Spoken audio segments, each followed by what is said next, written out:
Lo último en Noticias Caracol. Buenas tardes y mucha atención. Un niño murió en medio de un atentado contra directivos de la cárcel de mediana seguridad de Neiva. Otra persona resultó herida. Belsi Trujillo, ¿qué fue lo que pasó? Ana Milena, muy buenas tardes. Este lamentable hecho ocurrió a tempranas horas del día en la capital del departamento del Huila, sobre la ruta 45, frente a inmediaciones del cementerio Los Olivos.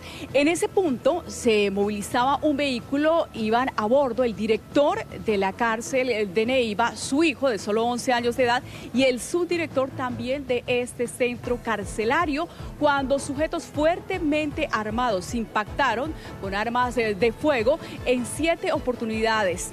Es así como el menor resultó con uno de esos impactos en su cabeza. Fue trasladado hasta el hospital universitario de Neiva, pero desafortunadamente los médicos no lograron salvarlo. La otra persona que resultó gravemente herida en este hecho es el subdirector del Distrito Judicial de Neiva. El subdirector recibió impactos en su tórax, en su abdomen. Según los médicos, esos impactos comprometieron 3 importantes órganos. Hace pocos minutos ya salió de sala de cirugía y se encuentra en la unidad de cuidados intensivos. Esta situación ha generado rechazo total por la muerte de este menor en medio de este ataque sicarial en la ciudad de Neiva. Y no es para menos, Belsi, rechazo total a esta dolorosísima noticia en desarrollo. A esta hora es noticia aquí las exequias del cantante Jason Jiménez en el cementerio Jardines del Recuerdo en el norte de Bogotá. Una ceremonia privada que ha pedido su familia. En este momento se adelantan las honras fúnebres de una caravana que salió hacia las 9:30 de la mañana desde Capillas de la Fe en la carrera 30 con calle 68, donde el cuerpo sin vida del cantante fue trasladado. Esta mañana se llegó la caravana aquí, se adelantan las honras fúnebres hacia las 2 de la tarde. Se registrará pues una ceremonia religiosa e igualmente se procederá a la cremación según su familia. Pues esta es la situación que se presenta aquí en el cementerio Jardines del Recuerdo. Muchísimas personas han llegado, invitados especialmente pues por la familia, pero quieren una ceremonia privada, una ceremonia en la que no haya participación ni de medios de comunicación, ni de los fanáticos, ni de las personas seguidoras. Y hablamos de los seguidores precisamente porque en las horas de la mañana en la funeraria Capillas de la Fe llegaron cientos de seguidores, cientos de fanáticos para tratar de rendirle el último adiós a su ídolo, al cantante que falleció en este accidente aéreo, Jason Jiménez, cuyas causas también se están investigando, y también en el sitio del accidente se registró y se presentó esta mañana un homenaje de las personas que viven allá en este sector entre Paipa y Duitama. Pues así las cosas, hoy se registrará las exequias del cantante y mañana una gran despedida en el Movistar Arena.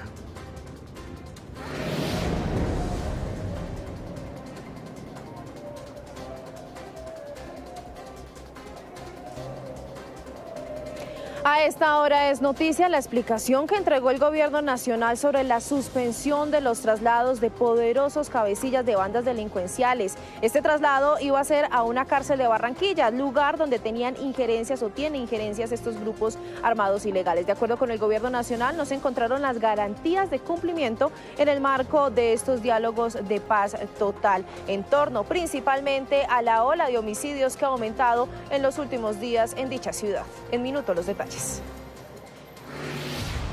A esta hora es noticia las amenazas contra la comunidad educativa en la zona de Catatumbo. Más de 2.000 menores no han logrado inscribirse en colegios públicos entre los municipios de Tibú y El Tarra. Los docentes no regresarán a algunas zonas rurales por amenazas. No hay garantías de seguridad. En el municipio de Tibú también 3.600 personas siguen sin el suministro de gas domiciliario. Y paralelo a eso se conocen nuevos detalles del traslado aéreo del policía que resultó herido por un francotirador en el municipio del Carmen. Sigue siendo complicado el panorama de orden público en el departamento de Norte de Santander.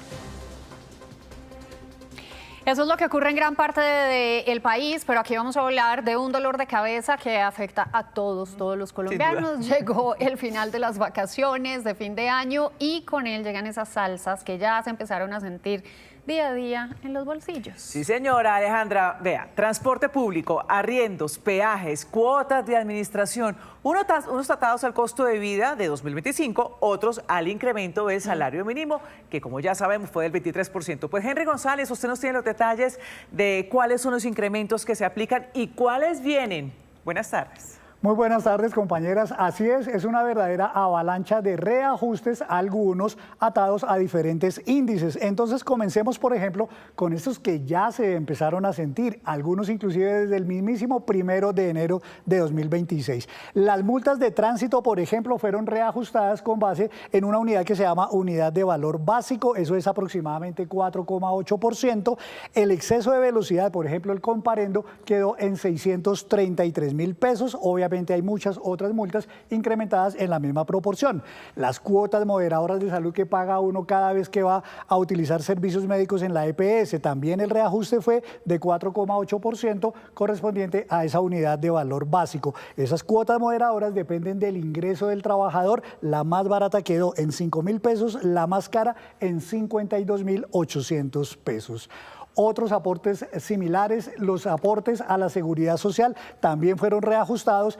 Y aquí preocupa sobre todo para los trabajadores de salario mínimo y que además son independientes, porque ellos, recordemos, tienen que pagar la seguridad social toda de su bolsillo, no hay una empresa que les ayude a pagar esos aportes. De manera que, por ejemplo, si gana el salario mínimo, el aporte a la pensión le queda en 280.000 pesos, a salud 218.750, a la ARL no deja de valer 9.140, que es la tarifa más baja, eso da un poquito más de 500.000 pesos para un trabajador de salario mínimo.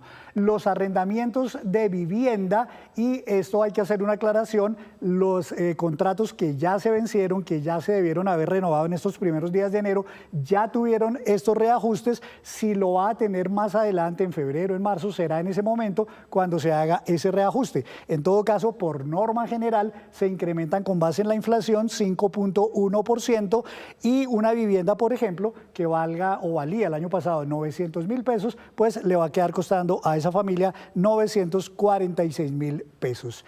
El SOAT, otro de los rubros que también tuvo incremento. Para el caso de las motocicletas, el incremento fue de 5,17%, la más barata, el SOAT más barato, la tarifa queda en 124.000, eso depende del cilindraje, de la antigüedad de la moto, etcétera. Lo mismo que en los vehículos, que tuvieron un incremento más bajo, 0,3%, también depende de la categoría, el modelo, el año, etcétera.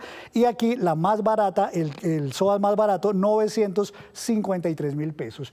Por ahí cerquita, la revisión técnico-mecánica también tuvo un incremento que varió según la categoría y el tipo de vehículo entre 5,4% y 6,2%. Para una motocicleta, por ejemplo, la revisión, la más barata, quedó en 217.000 pesos. Para los vehículos, la tarifa más baja es de 317.000 pesos. Y de esta cascada de alzas no se salvó ni siquiera el popular corrientazo, el restaurante. En los restaurantes donde normalmente van los trabajadores, el reajuste, hay que decir, aquí es discrecional, no está atado, no hay una norma que diga en cuánto debe subir, pero obviamente los restaurantes lo incrementan porque sienten ese impacto también de los demás costos. El promedio de las alzas es de 2.000 pesos, de manera que un corrientazo, el más barato que uno podría conseguir, eventualmente es de 16.000 pesos. Pero aquí no para todo, porque si bien estas alzas ya empezaron a regir, hay otras que están cercanas. Por ejemplo, los peajes desde este viernes se van a incrementar en 5,1%. Las tarifas notariales, está pendiente la resolución, debe salir antes de terminar enero. Eso normalmente sube con base en la inflación, o sea, 5,1%. Los servicios públicos, que dependen de muchas cosas, también empezarán a sentirse a lo largo de los próximos meses. Y las cuotas de administración, que normalmente y por regla general suben con base en la inflación, 5,1%, seguramente los conjuntos o los administradores de los conjuntos van a pedir que sea mayor por las razones que ya se han expuesto en otras notas en este noticiero. Ay, ay, ay, Henry, duele muchísimo, muchísimo el bolsillo. Bienvenido de vuelta con estas salsas nuevas a usted que estaba de vacaciones. Y también lo que empieza a regir mañana aquí en la capital de la República es ese incremento en Transmilenio. Aumentó 350 pesos. Laura Rojas está al lado de la gente y nos cuenta qué dicen los usuarios del impacto de este incremento. Laura.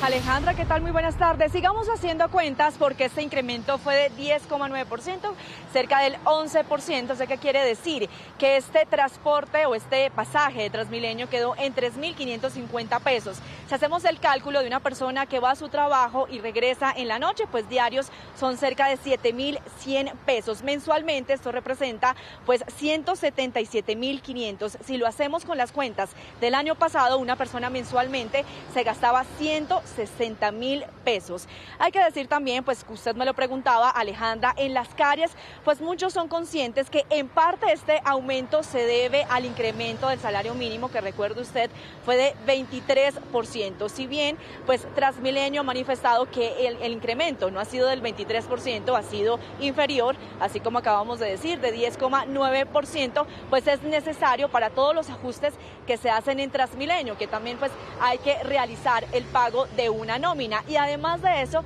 pues en las calles también incomoda un poco lo que pasa con los colados, que finalmente aseguran, denuncian que finalmente son los pasajeros de Transmilenio los que terminan pues pagando en parte lo que los demás pues se colan en Transmilenio. Nosotros hicimos pues un recorrido en algunas estaciones de Transmilenio para saber pues cuál es este síntoma, lo que perciben los colombianos, los bogotanos sobre este incremento. En las calles, los usuarios de Transmilenio tienen claro que el incremento del salario mínimo fue la causa del incremento en los pasajes del servicio de transporte.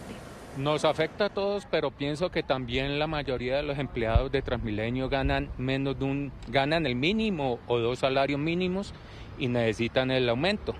Entonces, pues toca aumentar el precio del Transmilenio.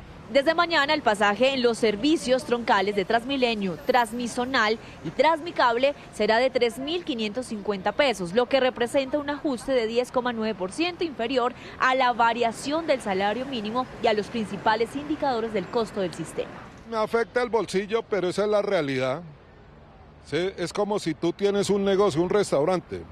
Si se te incrementa todo, a los empleados hay que pagarles, pues el almuerzo tiene que subir de acuerdo a cómo suba las cosas. Es natural.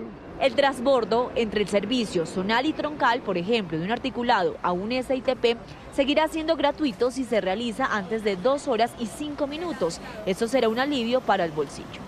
Obvio, sirve porque cuando uno le toca hacer transbordo, entonces no afecta tanto porque se pagaría prácticamente un solo pasaje, pero si uno no tiene la tarjeta personalizada, pues no sirve porque tocaría pagar dos pasajes. Transmilenio explicó que también hay subsidios para las personas más vulnerables en la capital. Se van a entregar pasajes gratis en Transmilenio para más de 636.000 personas, entre ellas mayores de 62 años, personas con discapacidad y hogares en situación de pobreza extrema y moderada. A partir de febrero de 2026 se ampliará la cobertura para personas que habitan en viviendas tipo pagadiarios, personas mayores vinculadas a los centros de cuidado transitorio, habitantes de calle atendidos a través del servicio de hospedaje social.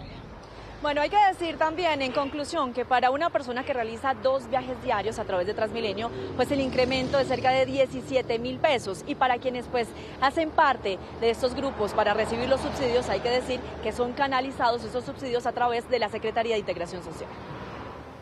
Laura, lo mencionábamos hace un instante, la tarifa en Transmilenio quedará entonces en 3.550 pesos a partir del próximo miércoles 14 de enero.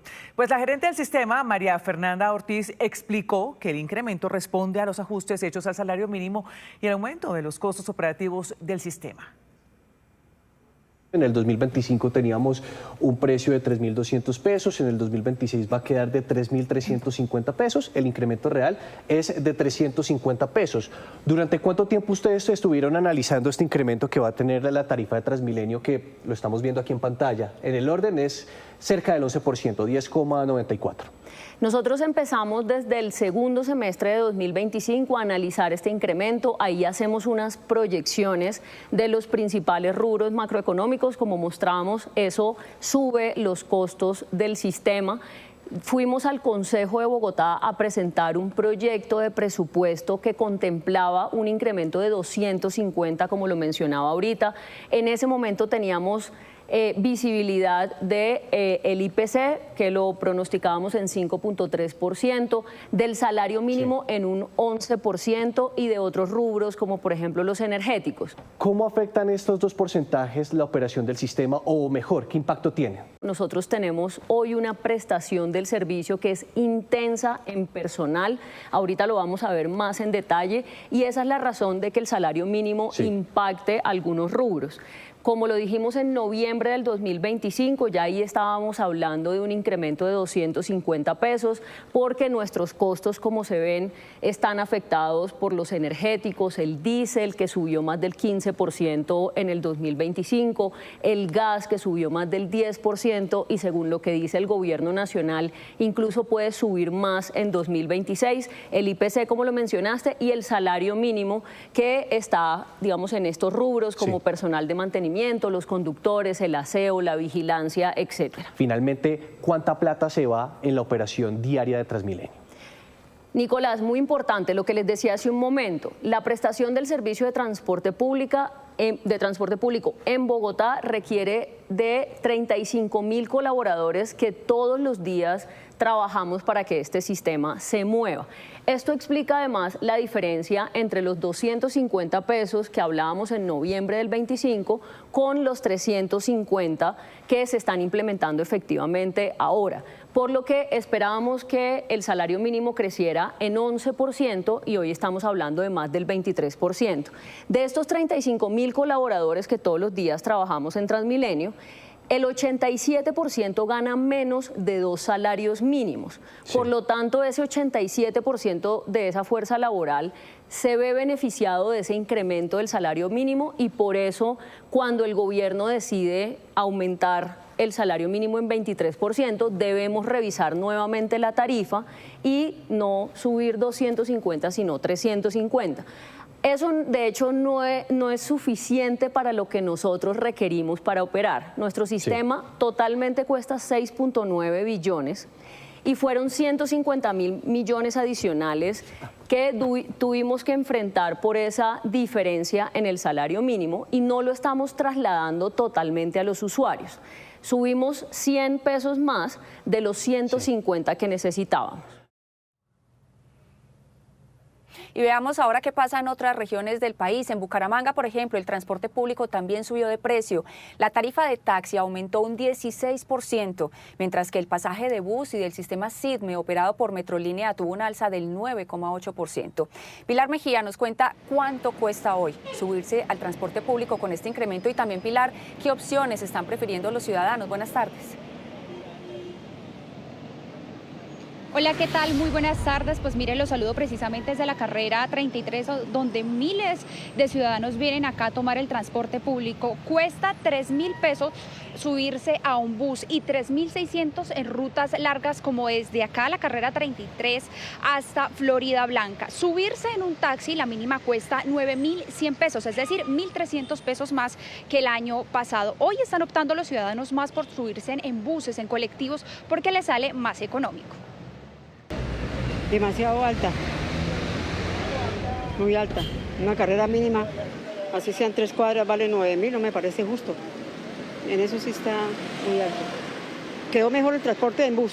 Ahora me ha tocado viajar menos, porque antes viajaba más porque valía menos, pero ahora no se puede porque va a gastar más. Y las personas que tengan 3, 4 niños para mandarlos a estudiar se les va a parecer carísimo. De pronto las personas que vivimos en el día a día, que tenemos que coger el transporte público, el bus, cuando alcanza, porque a veces toca hasta regatear, porque ya la alza este año fueron de 300 pesos acá en Bucaramanga. Y en temas de movilidad es importante resaltar que acá en la capital de Santander a partir de hoy y hasta abril empieza a aplicar el pico y placa. Hoy es para vehículos terminados en 3 y 4 y 5 y 6 para mañana. Es importante resaltar que los sábados también va a haber pico y placa de 9 a 1 de la tarde. Importante información en Bucaramanga. Pilar, gracias. Mientras tanto, en Cali también subieron los pasajes del sistema masivo desde el fin de semana pasado. ¿Cómo lo han recibido los usuarios? Y recordemos de cuánto es ese desayuno, Alex Henao. Estefania, audiencia, saludo especial. Pues el aumento es de 300 pesos. Antes costaba 3.200, ahora el pasaje cuesta 3.500. Esto fue incrementado a través de un decreto distrital. Las opiniones entre los usuarios están divididas. Escuchémoslos. Para como está en infraestructura, en seguridad, no amerita el precio que se le ha subido. Otra cosa es que dentro de los míos, la condición, por ejemplo, del aire acondicionado, las sillas, todo lo demás está muy deteriorado. ¿Qué opina de la nueva tarifa del mío?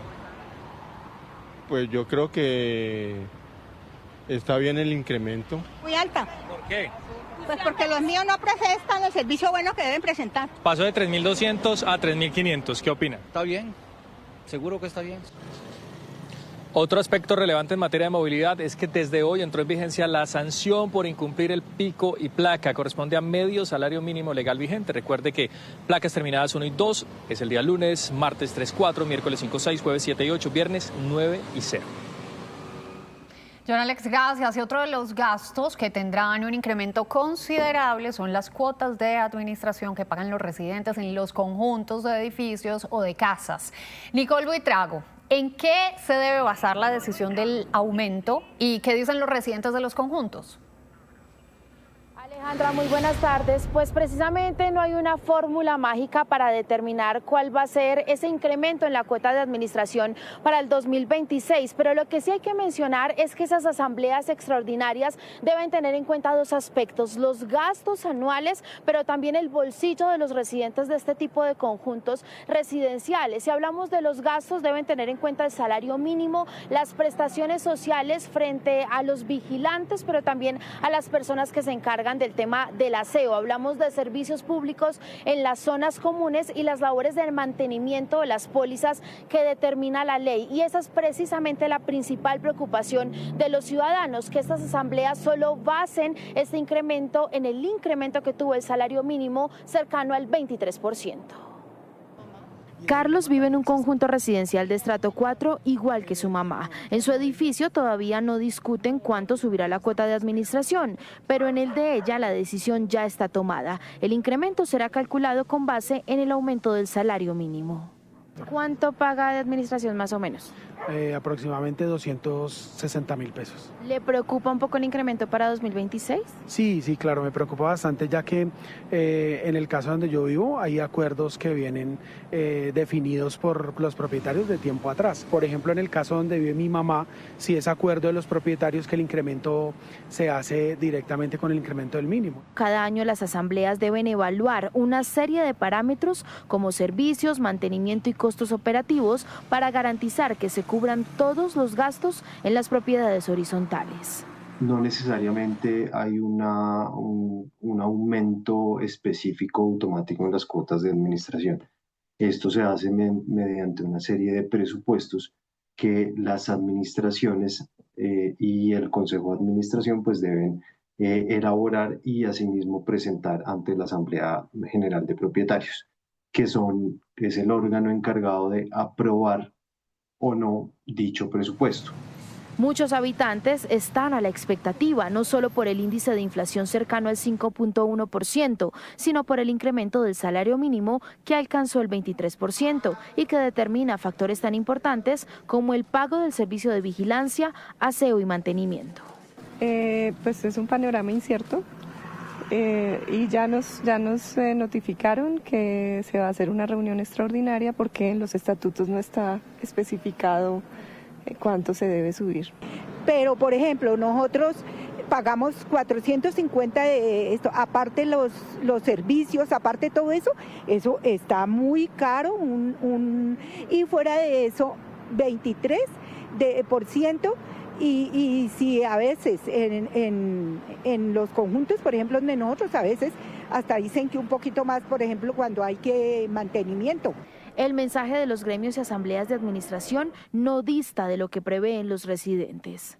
Esos gastos oscilan entre el 60 al 65% de los gastos de una copropiedad. Entonces, muy seguramente, si bien no se va a incrementar las cuotas de administración en un porcentaje como el del incremento del salario mínimo, sí creemos que van a estar en el orden de un 18%. La elaboración del presupuesto debe ser muy juiciosa, muy prudente para poder establecer una unidad de medida que nos permita aprobar un presupuesto para este año. Asistir a las asambleas y reuniones extraordinarias en el primer trimestre del año será crucial para que usted pueda participar en el debate y se defina un ajuste que le convenga a todos los bolsillos.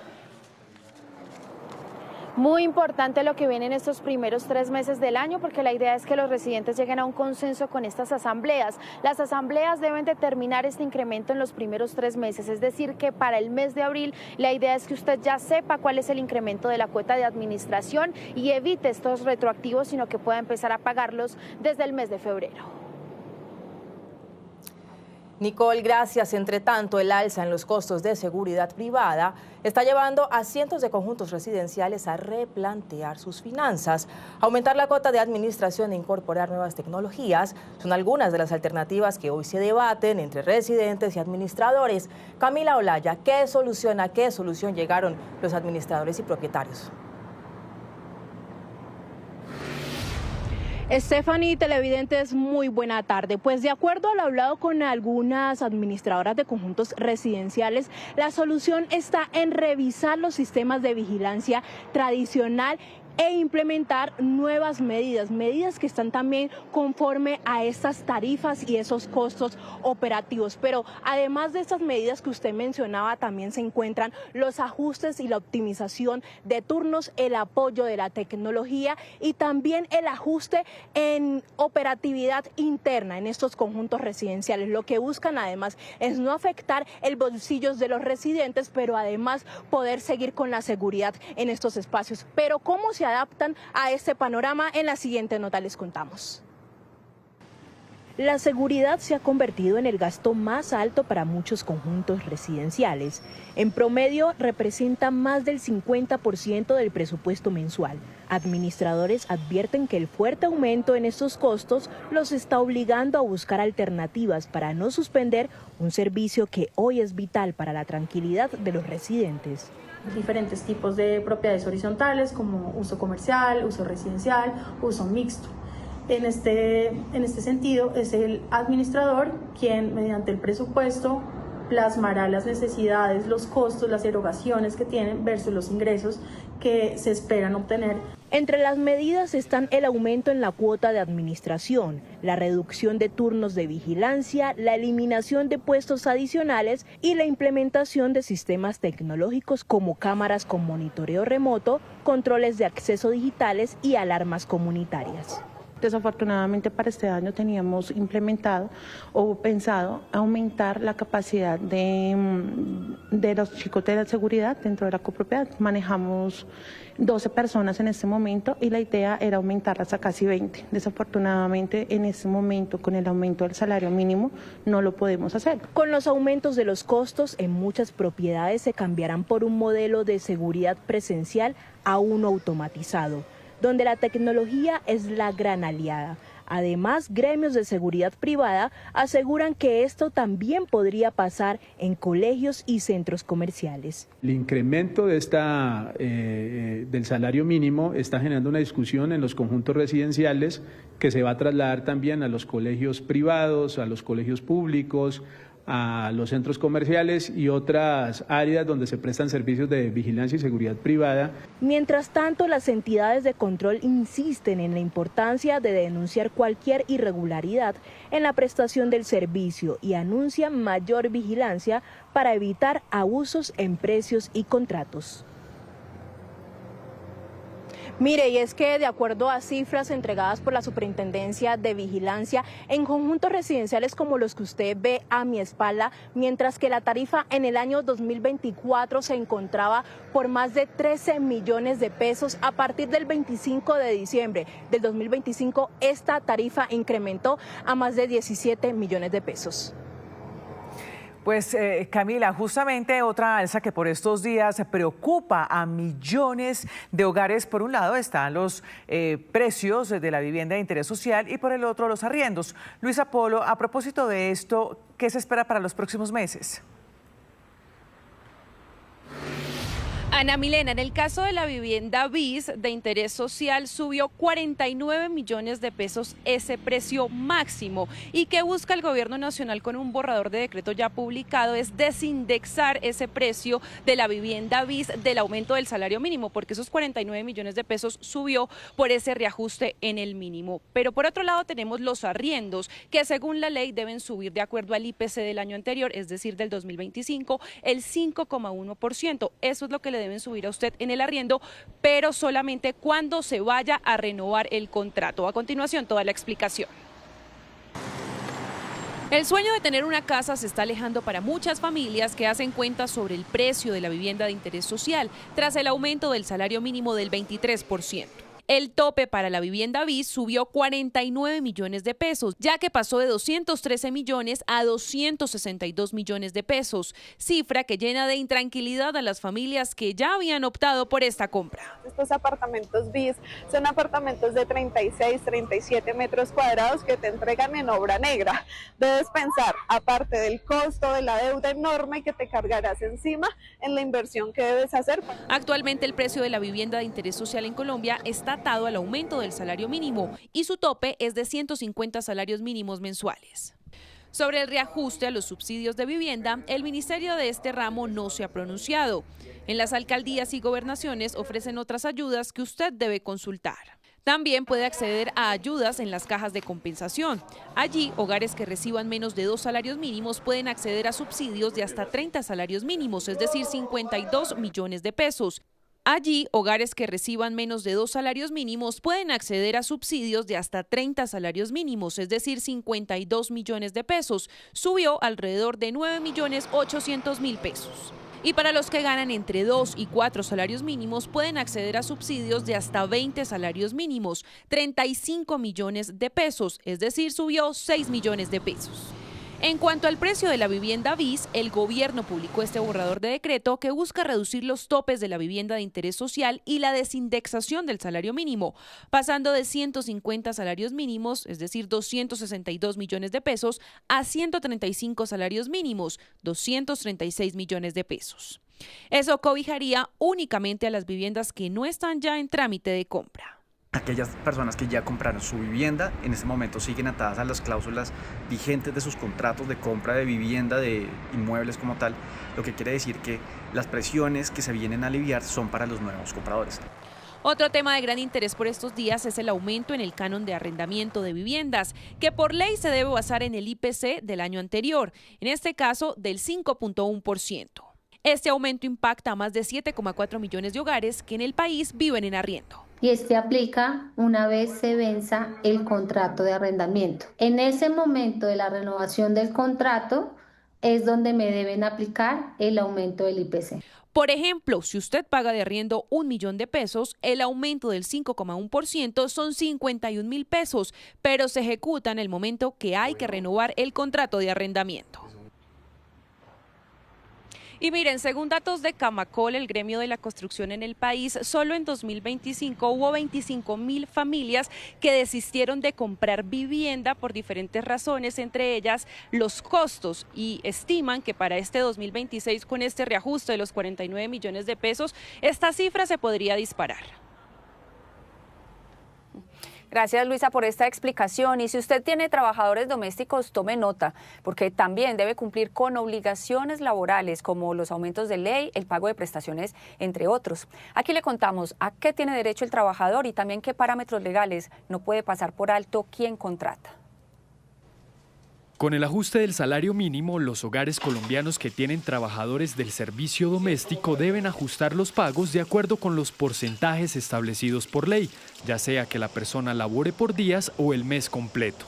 Los trabajadores y trabajadoras del servicio doméstico tienen derecho como mínimo al salario mínimo legal mensual vigente establecido por el Gobierno Nacional, más el auxilio de transporte. Si trabajan por días, debe tomarse el valor del salario mínimo mensual, dividirlo entre 30 y eso da el mínimo, incluyendo además el auxilio de transporte por cada día que vayan a trabajar. Por ejemplo, si un trabajador doméstico labora 3 días a la semana, deberá recibir por concepto de salario base 700.365 pesos al mes por 12 días. Además, el auxilio de transporte por esos días será de 99.636 pesos. Las prestaciones sociales devengadas incluyen cesantías, intereses sobre cesantías, prima y vacaciones con un aproximado de 152.000 pesos y por último, la seguridad social que deberá pagar su empleador será de 152.911 pesos al mes.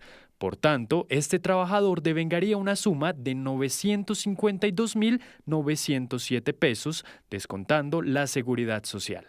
La gran mayoría de personas que contratan un trabajador del servicio doméstico lo contratan por días y creen que por ser por días se desdicen o se desobligan de las contribuciones con el sistema de seguridad social y con las prestaciones sociales. En caso de incumplimiento de alguna de las partes, el caso podrá ser llevado al Ministerio de Trabajo. En caso de que no se reconozcan los derechos que emanan del contrato de trabajo, el Ministerio de Trabajo cuenta con inspección, vigilancia y control en las diferentes direcciones territoriales en todas las sedes del país.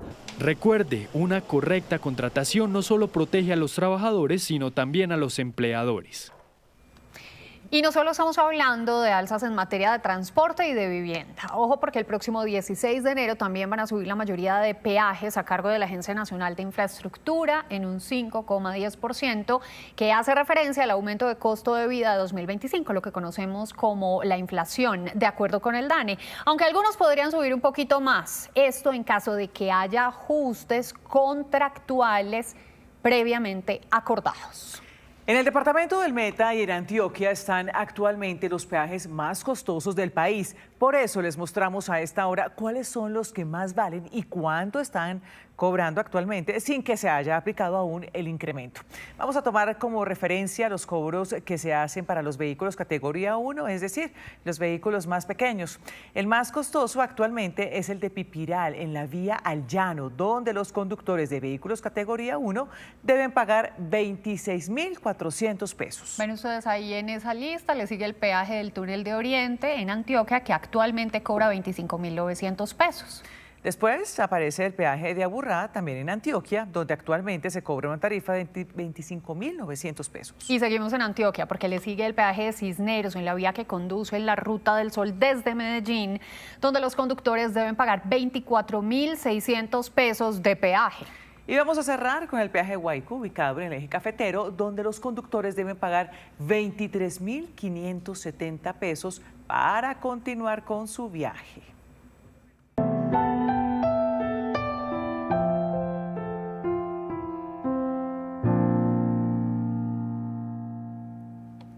Una de la tarde, 9 minutos. Hoy se cumple el tercer día de luto en la música popular colombiana por ese trágico fallecimiento del cantautor Jason Jiménez y 5 personas más en un accidente aéreo registrado en Paipa, en Boyacá. Justo a esta hora, en el norte de Bogotá, la familia del artista lo está despidiendo en medio de una ceremonia privada. Julián Ríos, ¿qué se conoce de las exequias? Buenas tardes.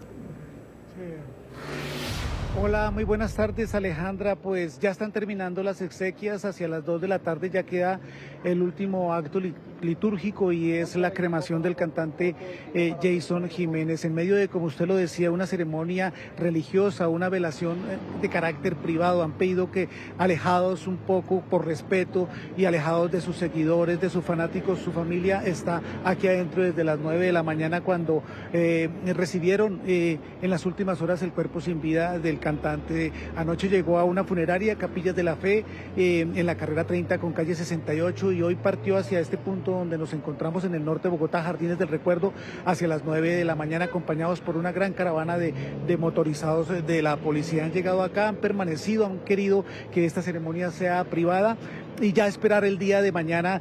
Sus seguidores y fanáticos en el Movistar Arena han dicho que hacia las 12 del día se abrirán las puertas para rendirle un gran homenaje, rendirle el último adiós a Jason Jiménez, ya con su público, con sus seguidores, sus fanáticos en el Movistar Arena. Ya aparte pues se inician y se continúan con las investigaciones para establecer las causas del accidente, pero aquí en el Jardines del Recuerdo se están adelantando ya los últimos actos litúrgicos en unas ceremonias de carácter privado con su familia para proceder ya en contados minutos a una cremación. Pues Julián, precisamente Colombia sigue homenajeando al cantante Jason Jiménez por su perseverancia que lo llevó a conquistar a cientos de fanáticos y muchos escenarios del país. Angie Jiménez, ¿qué más se sabe del homenaje en el Movistar? Adelante. Hola, buenas tardes. Sí, el punto de encuentro será aquí, el Movistar Arena de Bogotá. Sería el día de mañana, 14 de enero, y sobre las 12 del día se habilitará el ingreso para el público en general. Será de entrada libre y completamente gratuito. En este mismo escenario, Jason Jiménez hizo historia en 2024, llenando este lugar 3 veces con boletería agotada, y lo que también le dio el impulso para llenar luego el Estadio El Campín en 2025 y presentarse ante más de 40.000 personas. Les cuento que en este momento aquí el Movistar Arena está con varios puntos con sus fanáticos, recordando sus canciones, cantándolas a grito herido. También están los vendedores con sus sombreros, con sus ponchos. Pero acá hace pocos minutos se conocieron los detalles de cómo será la logística de mañana. Todo será para mayores de 16 años. Los menores de edad deben ingresar con un adulto. También serán 2 horarios. El primero a las 12 del día e irá hasta las 4 de la tarde. Luego el recinto quedará completamente desocupado y nuevamente se habilitará un ingreso de 4 de la tarde a 10 de la noche. Sin duda Colombia está de luto, los fanáticos acá están esperando el día de mañana para poder decirle adiós a Jason Jiménez aquí desde el Movistar Arena. Pero acá les cuento un poco más sobre su vida y sus canciones. Mi gente, quiero darle las gracias. 26 de julio de 1991 en Manzanares, Caldas, nació Jason Jiménez. Un niño que nació para cantar. Que vienen a decirme a mí que quieren criticarme. Sus primeros años fue una vida de ensueño con mamá y papá, lo que él tituló como su primer vida. Luego a los 12 años tuvo un cambio drástico, su segunda vida. Trabajó recogiendo chatarra hasta que llegó a Bogotá a Corabastos como cotero. Sin embargo, la música no abandona y en una lucha por su sueño artístico en 2013 llegó su nueva vida con el álbum Con el Corazón. No sé qué me pasa en las cuestiones del amor. Con ese corazón también le deseaba lo mejor a su anterior vida. Tú ya me conoces muy bien, que soy sincero. Y conquistó las listas musicales con su gran reflejo de aventurero. Me gusta la farra, las mujeres buenas. En 2017 entregó su segundo álbum, Todo de mí. Tampoco me importa el modo, si me toca me acomodo. Fue jurado de Yo me llamo en 2021, mismo año que presentó su disco Quinto Elemento. Y tienes que lograrlo y obviamente con 3, 4 canciones tienes muchas oportunidades. Llegó a Estados Unidos, Alemania, Francia e Italia. Ya estoy cansado de la gente presumida. Y en 2025 cumplió su promesa, disco con el que llenó el 26 de julio el Estadio El Campín. Vamos a llenar el Campín por segunda vez. Una promesa cumplida y más de 70 millones que hoy quedan como legado, contando su vida y la de millones de colombianos que siempre creyeron en este aventurero, que todo lo hizo. Pero igual y con miedo lo tenemos que hacer. Con el corazón.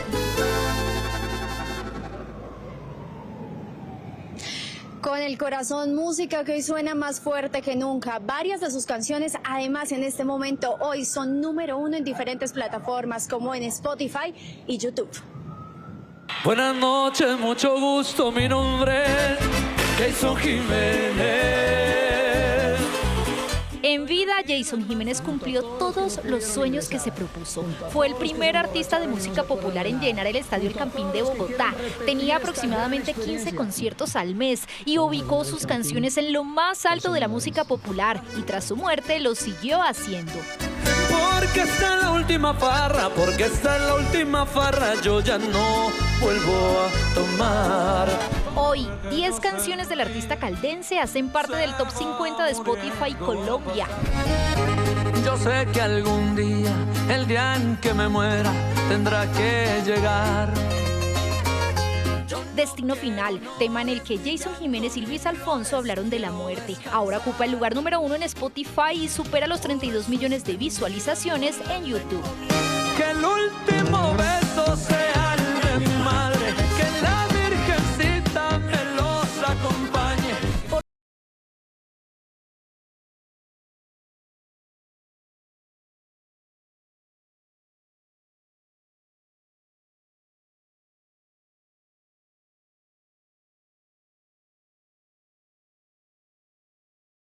el puesto número 3 y tiene 84 millones de reproducciones. Ya me cansé de callarles la boca, soy el original y usted es una copia. También siguen sonando con fuerza Ya no mi amor. Pues ya no mi amor, ya no soy el bobo. Aventurero. Me gusta la barra, las mujeres buenas. El amor de familia y el crecimiento personal también aparecen en este listado de Spotify. Hasta la madre en el puesto 8. Y que levante la mano el que quiere beber, que levante la copa el que en el amor no cree. Mi venganza en el 9 y el mejor remix en el 10. Yo no compito con nadie, corro mi propia carrera. Un legado musical que desde ya parece inmortal y que hoy más que nunca se canta con el corazón. No voy a descansar hasta llegar a ser el artista más grande que haya cruzado la música regional colombiana por todo este mundo. Se lo juro. Se lo juro. Un artista que ha marcado la vida de sus fanáticos. Por ejemplo, en Manzanares, Caldas, una mujer tiene una fonda que tiene el título El Desmadre. Este es el nombre de una de las canciones de Jason Jiménez. Ahí en ese lugar, en esa fonda, siempre ha sonado y sonará con fuerza la música de su artista favorito. Inspirada en los momentos compartidos con el cantante en cabalgatas y encuentros espontáneos, esta mujer decidió materializar su admiración en un lugar que honra la esencia del artista. El desmadre nace a que Jason siempre ha sido mi ídolo.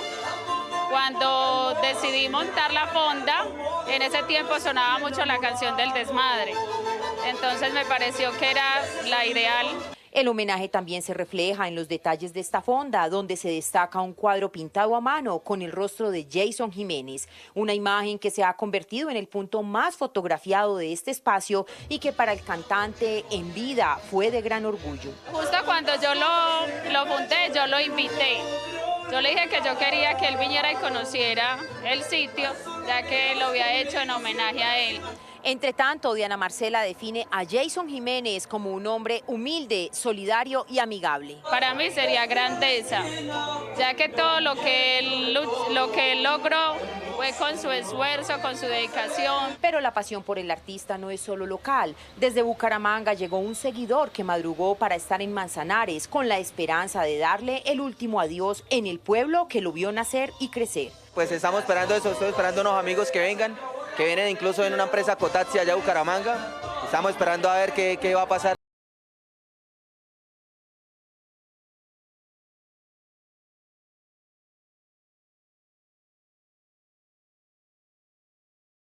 Que llegan desde distintos rincones del país. Bandas de estetes motivos, bandar de parrandas con trago y mujeres como nos encantan. Así es, Manizales también despide a su artista. Por ejemplo, en la Torre del Cable por estos días se ilumina de forma diferente, rindiendo homenaje a Jason Jiménez. Entonces mañana será este homenaje póstumo aquí en el Movistar Arena. El ingreso será desde las 12 del día hasta las 4 de la tarde y el segundo ingreso de 4 de la tarde a 10 de la noche. Pero nosotros en Show Caracol les tendremos más detalles e historias de este artista que ha marcado a los colombianos y también al género popular. Sin duda alguna, Angie, 1 de la tarde, 20 minutos, y mientras todo eso está avanzando, pues también las investigaciones lo hacen. Un equipo especializado de la Aeronáutica Civil intensificó esas investigaciones para poder establecer cuáles fueron las causas posibles y la responsabilidad que cabría en la operación de la aeronave. Esa aeronave que se estrelló el sábado, que dejó 6 personas muertas, entre ellas el cantante popular Jason Jiménez y el piloto. La Aerocivil confirmó que el avión no contaba con una caja negra. Esto, por supuesto, hace más compleja la reconstrucción de los hechos. La Aeronáutica Civil asegura que ya han encontrado pistas clave que orientan a los investigadores en la reconstrucción de los hechos y en las causas de la tragedia aérea donde murió el cantante Jason Jiménez y otras 5 personas. Hay unas referencias que ya están confirmadas, como es el caso del desplazamiento que hubo por parte de la aeronave, que efectivamente decoló de la pista. La aeronave, aunque a baja altura, hubo un desplazamiento en el aire,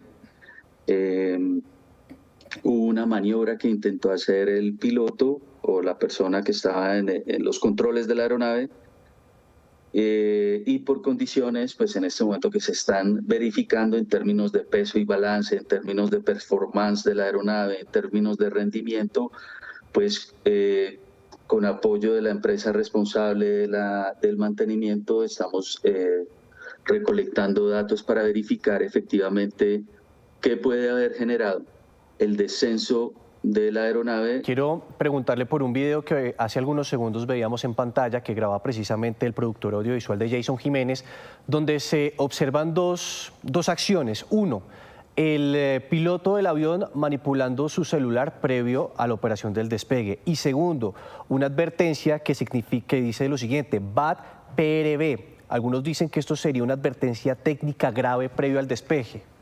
Hay un punto inicial que es con respecto al cumplimiento de estándares operacionales, la disciplina en vuelo de los pilotos. Por eso es que el factor humano está inmerso a evaluación y análisis en este momento para verificar precisamente esas condiciones de este piloto, pues este desempeño en cabina. En cuanto a lo segundo, a bordo de la cabina de un avión hay una inmensa cantidad de señales, de advertencias, de alertas, de luces, de sonidos, que sí o sí de alguna manera tienen que ser atendidos por la tripulación.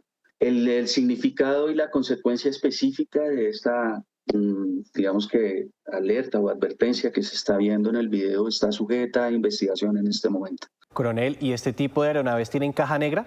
Esta es una aeronave de fabricación registrada en 1982. En la aviación privada, dependiendo precisamente del operador, pueden determinar qué niveles de tecnología pueden tener sus aeronaves. Para esta aeronave, en lo que nosotros logramos identificar en los restos por ahora, no cuenta con grabadores de datos ni grabadores de voz.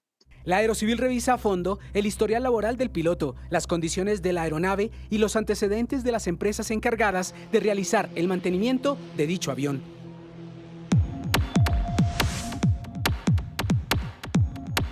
¿Cuál cree que es la canción por la que más se recordará el legado de Jason Jiménez en la música colombiana? Los leemos en @noticiascaracol.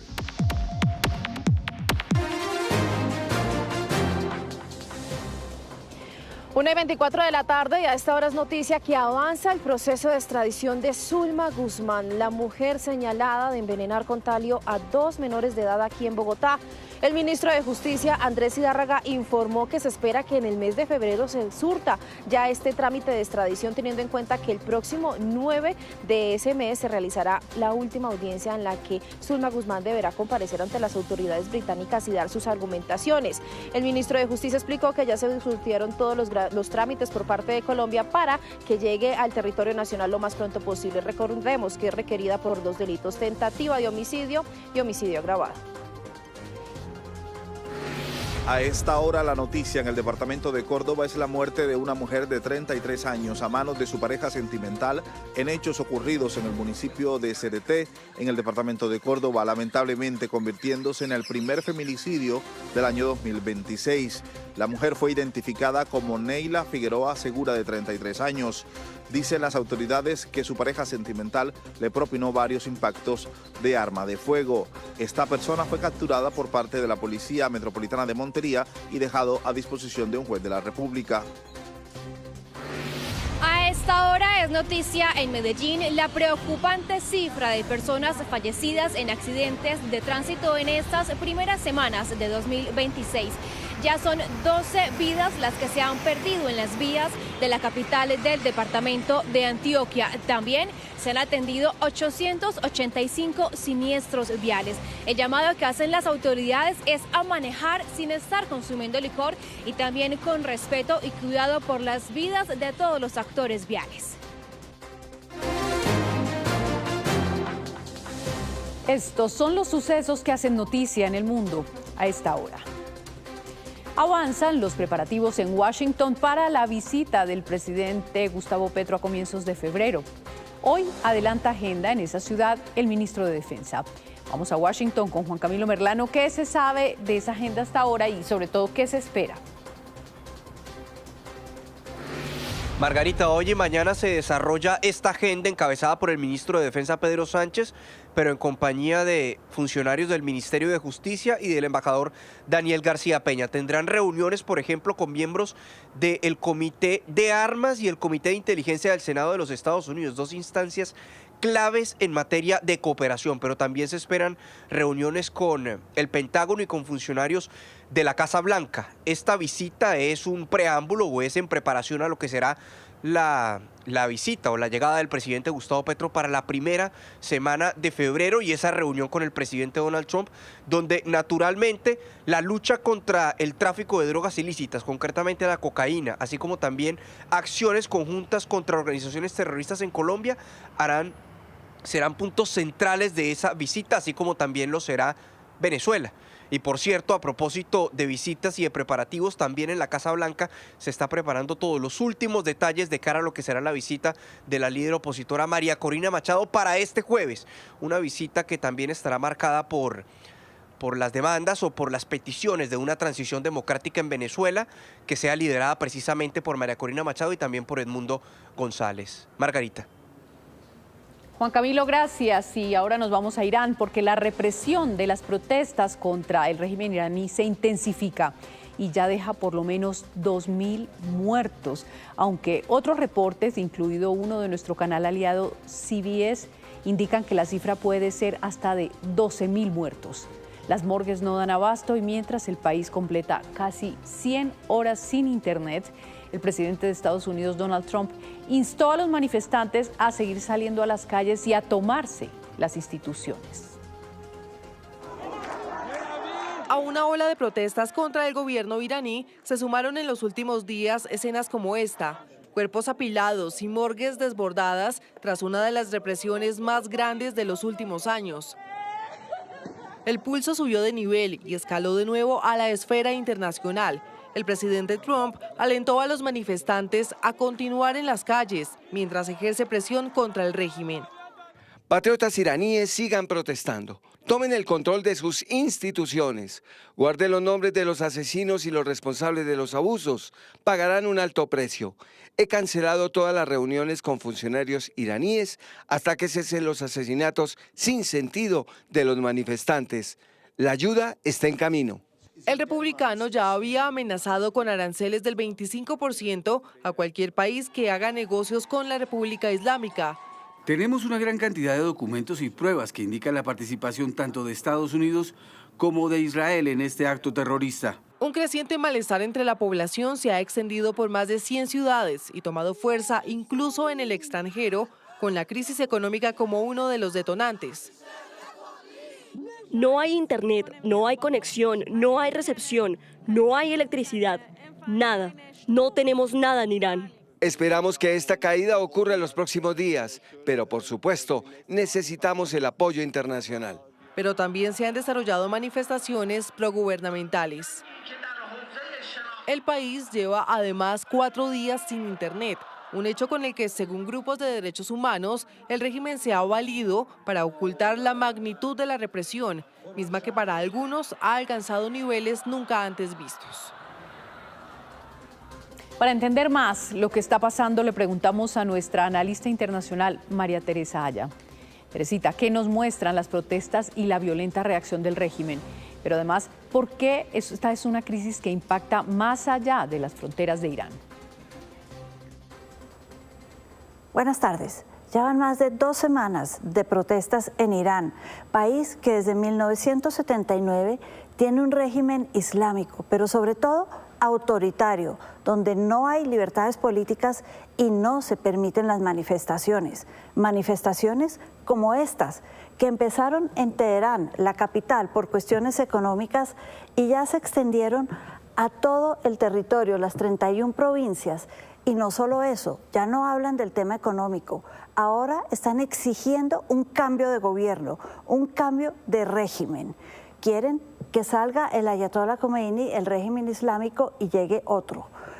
¿Qué ha dicho el régimen frente a esto? Ha contestado con violencia, represión y, sí, matando a los opositores. Tan es así que para mañana anunciaron que van a hacer público el ahorcamiento, van a colgar a uno de estos líderes de las manifestaciones mañana en las calles.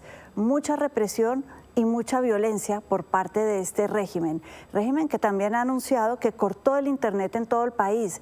Esto no solo para aislar a los manifestantes, que no se coordinen entre ellos, sino aún más grave es el hecho de que, por ejemplo, ONGs y organismos de verificación internacional no tienen acceso a datos, no pueden hablar con las familias que reportan desaparecidos, que reportan que a sus hijos los mataron, no tienen cómo verificar lo que dice el gobierno de que no hay grandes represiones. Esto en un país que se cree ha matado ya a más de 2.000 personas por cuenta de estas manifestaciones.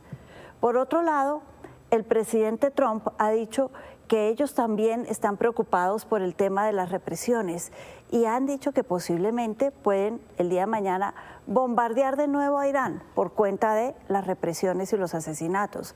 También han dicho que desde hoy van a aumentar en un 25% los aranceles a los países que comercien con Irán.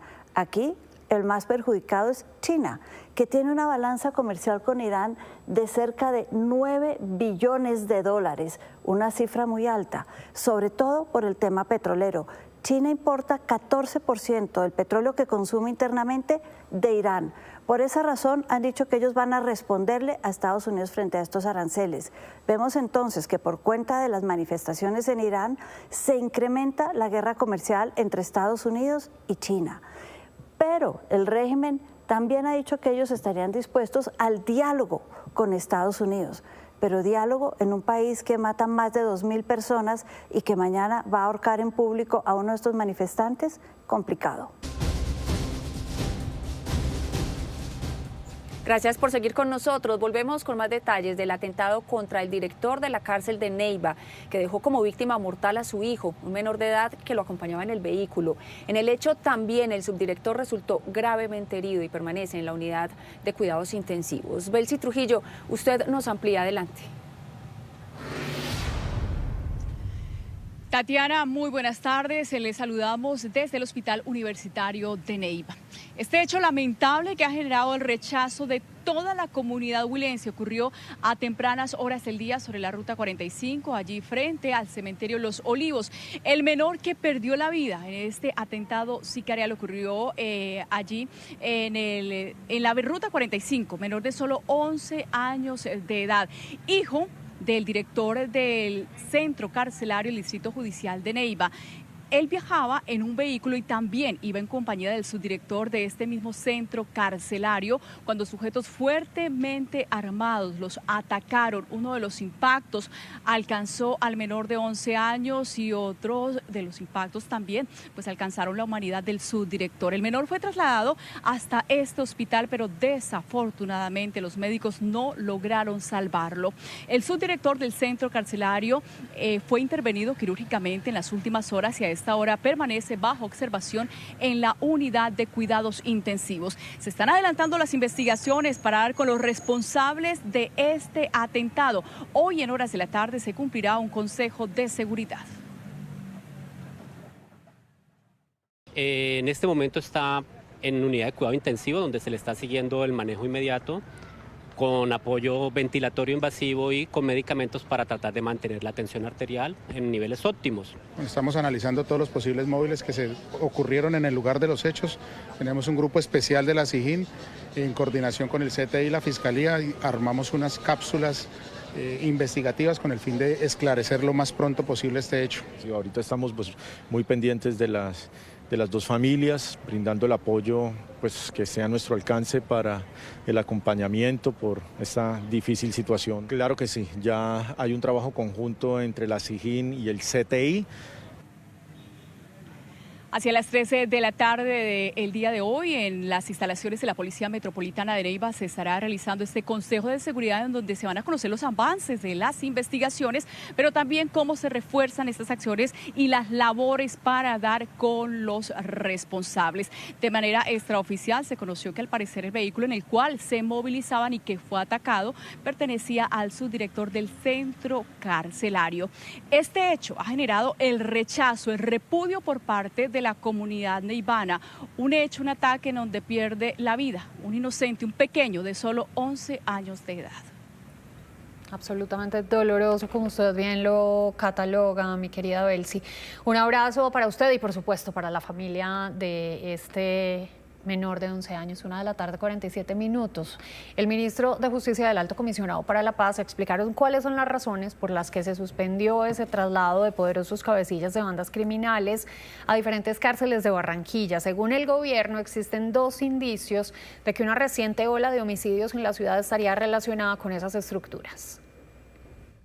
El ministro de Justicia, Andrés Zidárraga, explicó por qué no se concretó el traslado de alias Digno Palomino y alias Castor a centros penitenciarios de Barranquilla, como lo había anunciado inicialmente el gobierno nacional en el marco de la política de paz total. Es el mismo fin de semana, luego de autorizar vía solicitud de la Oficina del Alto Comisionado para la Paz estos traslados, que se suspenda de nuevo dichos traslados por, al parecer, unos desacuerdos o incumplimientos al interior de la mesa de negociación con esas bandas. Por su parte, el Alto Comisionado para la Paz, Oti Patiño, aseguró que los presuntos incumplimientos en los acuerdos estarían relacionados con el aumento de homicidios en Barranquilla, producto, al parecer, de disputas entre bandas delincuenciales. En ese contexto, el gobierno decidió frenar el traslado al considerar que se requieren garantías claras de transparencia y compromiso real con la paz.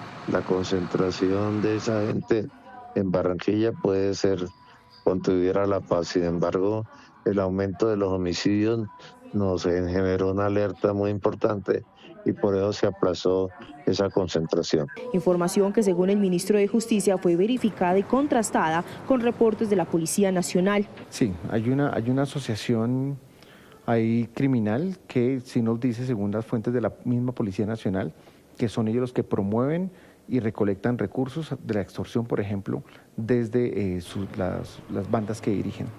Necesitamos es que se siga probando que hay una voluntad de paz, que se acaben las extorsiones, que se reduzcan o que se acaben los asesinatos por cuenta de esta violencia que promueven estas bandas. Ahí hay microtráfico, hay una serie de situaciones que queremos detener y eso lo tenemos que hacer de manera articulada. La suspensión del traslado de alias Digno Palomino y Castor no puede analizarse únicamente desde la lógica penitenciaria. Refleja una tensión entre la política criminal y la gestión local de la seguridad, donde el temor a reacomodos violentos termina subordinando los derechos de las comunidades a una estabilidad precaria basada en el control armado ilegal. Normalizar la gobernanza criminal no es una opción. La contención de la violencia mediante pactos de facto o liderazgos carcelarios no desmantela las estructuras ni protege de manera integral a la población. Ante este panorama, el gobierno nacional no ha definido cuándo se reanudará el traslado de estos cabecillas en el marco de las negociaciones de paz que adelantan con estructuras delincuenciales multicrimen que operan en Barranquilla. Y precisamente en Barranquilla, la ciudad a la que serían trasladados los jefes de las estructuras delincuenciales para adelantar los diálogos en el marco de la paz urbana, las autoridades, gremios y expertos en seguridad cuestionan la decisión del gobierno nacional que en últimas suspendió el traslado. Margarita Ariza, ¿qué argumentan? ¿Por qué se oponen al traslado? Buenas tardes. Pues les cuento que el alcalde en su cuenta de X mencionó que cuando conoció el anuncio de ese traslado de los cabecillas acá a la ciudad de Barranquilla, esto lo tomó por sorpresa, que no hubo una coordinación técnica entre el distrito, el departamento y el gobierno nacional para establecer algunas medidas, teniendo en cuenta que las cárceles en Barranquilla no son de máxima seguridad y no están habilitadas para albergar a este tipo de personas. Por su parte, el gobernador Eduardo Verano de la Rosa se mostró preocupado, dice que si se realizan estos traslados de manera descoordinada, lo que se va a generar es más violencia, más enfrentamientos entre estas bandas criminales. Una vez se conoció la noticia del traslado de jefes de pepes, costeños y rastrojos a cárceles de Barranquilla para el proceso de paz, empezaron las voces de rechazo por parte del alcalde Alejandro Char, quien escribió en X: increíble el actuar del gobierno nacional. En lugar de enviar refuerzos a nuestra fuerza pública, nos trasladan a peligrosos criminales. El gobernador Eduardo Verano también manifestó su rechazo.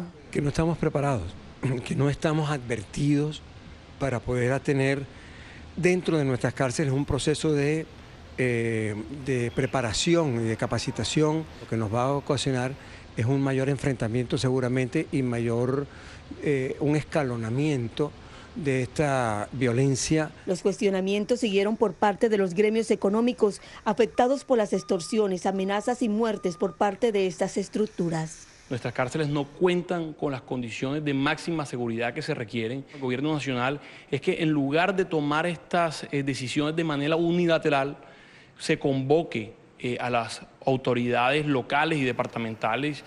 Todos los esfuerzos que se hagan deben ser valorados y tenidos en cuenta, y principalmente que todas las fuerzas vivas estemos ahí para aportar. Analistas ven la decisión como un tema político, sin un marco jurídico que cubra la medida. Y hay una dinámica y un fondo político porque estamos en tiempos electorales y en medio de esta disputa política está la ciudadanía esperando a que se solucione de fondo el tema de la criminalidad. Autoridades, gremios, expertos se preguntan en qué condiciones vendrían estos cabecillas, cuáles son los estudios previos de seguridad que se hicieron para el posible traslado de los jefes de organizaciones delincuenciales en un momento en que Barranquilla se prepara para celebrar su carnaval. Según datos que maneja la Alcaldía de Barranquilla y también la Policía Metropolitana de la ciudad, durante la llamada tregua entre pepes y costeños se registraron 145 homicidios, 113 fueron por sicariatos por los llamados ajustes de cuenta entre las bandas delincuenciales. Margarita, de otra parte, la crisis de orden público en el Catatumbo comienza a impactar el sector educativo. Docentes expresan temor de regresar a las zonas rurales por riesgos de seguridad, mientras que en municipios como Tibú y El Tarra se registra una disminución en la matrícula de estudiantes. Richard Quiñones, ¿qué dicen los maestros? Ana Milé, muy buenas tardes. Así es, según el magisterio del departamento de Norte de Santander, entre los municipios de Tibú y El Tarra, en su zona rural, prestan su servicio alrededor de 1.000 profesores. Son los que no van a regresar a la presencialidad, solo lo harán a través de la virtualidad por la situación de riesgo. Nos acaban de enviar el listado de corregimientos y veredas que se verán afectados: a Puerto Barco, Horacio Olave, Langalia, Beta Central, Lagabarro, Orú y Serpentina. Cabe señalar además que esos 2.000 menores tampoco se han logrado inscribir en los colegios públicos debido a la situación de riesgo. Algunos han quedado confinados, otros han salido de territorio. El magisterio por ahora está pidiendo un cese a las hostilidades para volver a las clases de forma normal. Así se reúnen los docentes del Catatumbo en escuelas del casco urbano del municipio de Tibú, debido a que no han logrado llegar a algunas escuelas de la zona rural por riesgo de ataques. Cerca de 2.000 estudiantes no se han podido inscribir, afectando así la cobertura en todas las instituciones educativas. Esto debido a que todavía no existen unas garantías plenas, el temor de los padres de familia que también se han venido desplazando. Mientras tanto, de forma improvisada y con leña, están cocinando algunas familias en el municipio de Tibú, donde siguen sin el suministro de gas domiciliario. Muchos no tienen el cilindro porque se adaptaron las cocinas a la tubería del gas y no sirve la cocina. Entonces, ¿qué tienen que ir a cocinar? Donde el vecino, donde el familiar, y otros pues con el fogón de leña. Y de paso que si no tiene leña por ahí cerca, tiene que salir a comprar a 7.000 pesos el rollito de leña que trae como unos 10 palitos. Desde la Gobernación de Norte de Santander están pidiendo un cese a las hostilidades. Lo que nos preocupa mucho más es quienes están en el lugar confinadas en este momento bajo el fuego cruzado y sin el servicio de gas, que hasta, como usted lo mencionó, hasta el día de ayer, que fue la última reunión, no se había podido restablecer el servicio de gas. Dicho esto, pues entonces tenemos una comunidad que no celebró ni Nochebuena ni Año Nuevo, que sigue en medio de un conflicto. Luego un fuerte hostigamiento a la estación de policía de Guamalito en el municipio del Carmen, que dejó un uniformado con 2 impactos de arma de fuego por un francotirador, se conocen nuevos detalles del traslado aéreo. Gracias a la oportuna reacción operacional de nuestros uniformados y al apoyo de la aviación policial y los comandos Jungla, se logró el traslado ágil y oportuno del uniformado a la ciudad de Cúcuta, donde recibió las atenciones médicas requeridas, encontrándose en una condición estable. Varias comunidades siguen confinadas entre los municipios de Tibú y El Tarra debido a las amenazas del ELN y las disidencias de las FARC de nuevos ataques. Por ahora, incluso algunos docentes realizan algunas reuniones. Una de ellas no se pudo desarrollar en los últimos días por situación de riesgo cerca a la provincia de Ocaña. También la misión médica se ha visto afectada en medio de este contexto. Lo que siguen reclamando es un cese a las hostilidades porque se ha agravado todo este panorama en el Catatumbo. Y pasa el tiempo y no pasa nada. Richard, muchísimas gracias. 1:57 p.m. Lo invitamos a que usted saque su celular y a que escanee el código QR que está apareciendo en la pantalla para que se conecten con todos los temas digitales. La Fundación Carolina lanzó becas para estudiar en España en este 2026. Conozca la oferta académica y todos los detalles de cómo aplicar en nuestras plataformas. Nos encuentra como @noticiascaracol en X, en Instagram, en Facebook, en YouTube y en TikTok.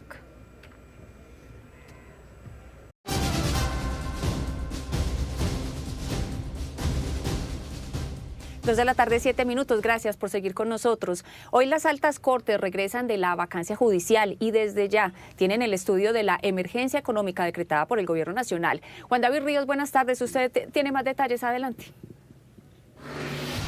Hola Tatiana, muy buenas tardes. Mire, ya justamente hoy hubo una reunión en la Corte Constitucional en donde tomaron la decisión de que será el magistrado Carlos Camargo, el exdefensor del pueblo, quien estudiará este decreto de emergencia económica declarado por el presidente Gustavo Petro justamente en diciembre. Ya al regreso de esta vacancia judicial, entonces será el nuevo magistrado de la Corte Constitucional quien estudiará este decreto madre, como así se llama, que es el que declara ese estado de conmoción. Recordemos que Carlos Camargo incluso fue ese punto de inflexión entre el Congreso de la República y el Gobierno Nacional, aquí la Casa de Nariño, debido a que él fue el que quedó escogido como magistrado justamente de la Corte Constitucional. Pues bien, se espera entonces que sea él el que tome una decisión, el que evalúe cómo es este decreto y ver la viabilidad. Esto justo después que incluso también gremios como el Consejo Gremial envió una carta a la Corte Constitucional pidiendo suspender justamente este decreto de emergencia económica. Juan David, ya que usted está ahí en la Casa de Nariño, hoy se convocó a la Comisión Asesora de Relaciones Exteriores. Ya han confirmado algunos expresidentes. ¿Quiénes? Sí, señora Ana Milena, mire, llegan justamente en tan solo unos minutos expresidentes como Juan Manuel Santos, confirmó su asistencia aquí a esta Comisión de Relaciones Exteriores, la Comisión Asesora, también el expresidente César Gaviria y el expresidente Ernesto Samper mencionan que van a asistir aquí a las 3 de la tarde. Ya vimos incluso la avanzada, por ejemplo, de César Gaviria y Ernesto Samper aquí presentes. Los que no han asistido, no van a asistir, como Andrés Pastrana, como Iván Duque, como Álvaro Uribe, han mencionado Iván Duque y Álvaro Uribe, los expresidentes que se comunicarán o que ya se comunicaron con la canciller Rosa Villavicencio para explicarles esas situaciones que ellos ven frente a la relación con Estados Unidos, Colombia-Estados Unidos, y también frente a lo que está sucediendo en Venezuela y cómo debería tomar el gobierno. Entonces, 3 de la tarde inicia esta Comisión Asesora de Relaciones Exteriores. 2:34 p.m. Hoy es el Día Mundial de la Lucha contra la Depresión y por eso les hablamos de una herramienta muy útil, no solo para quienes viven con esta condición, sino para todos. El ejercicio, doctora Fernanda, buenas tardes. Alejandra, buenas tardes. Sí, está demostrado que el sedentarismo, que quedarse quieto, no es bueno ni siquiera para nuestra salud mental ni emocional.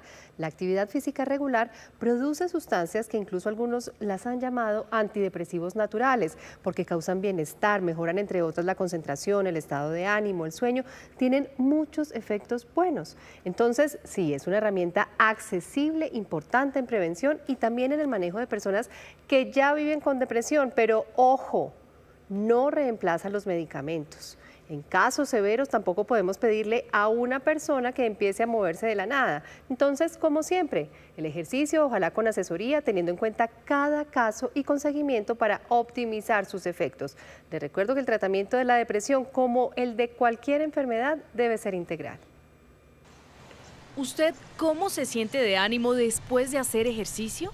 Alegría, descanso y el gusto de haberme sentido útil.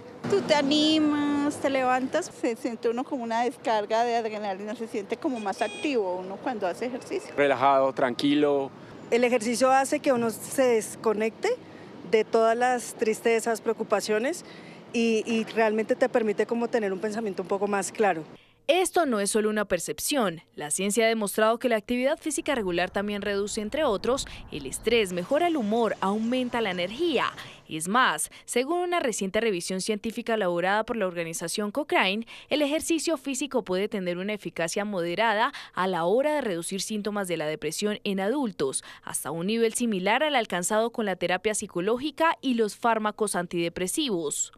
La persona que tiene depresión tiene el metabolismo cerebral disminuido y eso hace que tengas cansancio, que estés bajo en motivación, que estés triste y que no disfrutes la vida como lo hacías antes. La actividad física regular libera dopamina y esto recluta las redes atencionales y motivacionales. La persona que hace actividad física regular mejora el ánimo, pero también previene las recaídas. El ejercicio es fundamental para generar y regular ciertas áreas químicas del cerebro, por ejemplo, la serotonina regula el ánimo. Sin embargo, el estudio evidencia que hacen falta más estudios y según el neuropsiquiatra Juan Manuel Orjuela, es importante tener en cuenta que el ejercicio físico no reemplaza los demás tratamientos. Es un excelente complemento. El ejercicio puede ser tan eficaz como un medicamento antidepresivo en depresiones leves y moderadas, pero en depresiones que son moderadas a severas, incluso con riesgo de suicidio, hay que hacer un complemento con la psicoterapia y con la medicación. La actividad física regular tiene un matiz en la persona con depresión y es que ésta se siente triste, está desmotivada, incluso levantarse de la cama es muy complicado. Entonces, enviarlo al gimnasio termina siendo a veces muy frustrante. Un complemento que debe mantenerse en el tiempo para que funcione.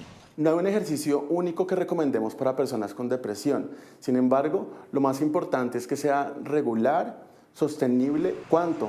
Ojalá 30 minutos al día durante 3 a 5 días. También es fundamental motivarnos con música que te guste, que tenga un tempo acelerado, que te lleve a experimentar emoción, alegría y placer. Así que está al alcance de todos una herramienta útil. Caminar, trotar, nadar y sumarle algunos de fuerza pueden contribuir, no solo en quienes viven con depresión, sino también en prevención.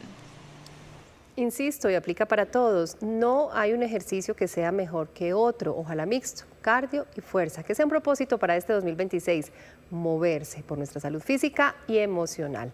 Termino contándoles que la famosa muñeca Barbie lanza su primera versión con autismo, una apuesta por la inclusión, por la neurodivergencia, para que las personas dentro del espectro se vean representadas. El desarrollo tomó 18 meses y a su creación se sumó una organización sin ánimo de lucro que es dirigida por y para personas con autismo. La muñeca tiene articulaciones que emulan movimientos repetitivos, mirada lateral debido a que algunos evitan el contacto visual directo, un vestido holgado que reduce el contacto con la piel y zapatos que favorecen la estabilidad. La muñeca además trae accesorios como unos audífonos de cancelación de ruido para reducir la sobrecarga sensorial. Este nuevo lanzamiento se suma a una colección que ya incluye, entre otros, una Barbie con síndrome de Down, una Barbie no vidente y una Barbie y un Ken con vitiligo. Feliz tarde, Ana Milena. Feliz tarde, doctora Fernanda. 2:39. Desde el resguardo indígena Caño Mochuelo, en Casanare, un grupo de mujeres teje mucho más que artesanías. Con cada pieza conservan la memoria y la identidad de su pueblo y mantienen viva su sabiduría ancestral para las nuevas generaciones. Mi nombre es Guapiana María Colina, Jane Lady, Dulby Japes. Sofía Lombana Quechiney, del pueblo Guamone, y esta es mi historia.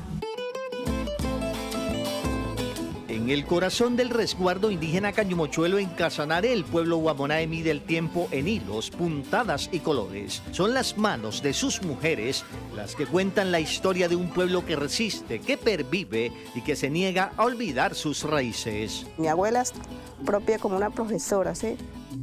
Y ella me enseñó, cuando yo tengo de 6 años, me aprendí artesanías para hacer sombreros, hacer mochilas, canastos, chinchorros. Nosotros cuando estamos tejiendo, estamos trabajando, también estamos compartiendo historias con nuestra niñez. Son mujeres que con constancia y dedicación han convertido el arte en un camino de resiliencia. Cada sombrero que se hace a mano, se hace con amor, se hace con mucha historia y con mucha inspiración hacia la naturaleza. Tengo una nieta de 12 años, ya ella aprendió y mis hijas también aprendió. Nuestros ancestros, nuestros abuelos no nos dejaron una riqueza económica, nos dejaron la sabiduría ancestral, la riqueza, el arte que nos ha venido fortaleciendo como mujeres. Mientras se entrelazan hilos, también entrelazan historias de sus abuelas y su territorio. Y es por eso que Guapia, Jaimba, Nulbi y Sofía son colombianas que hacen historia.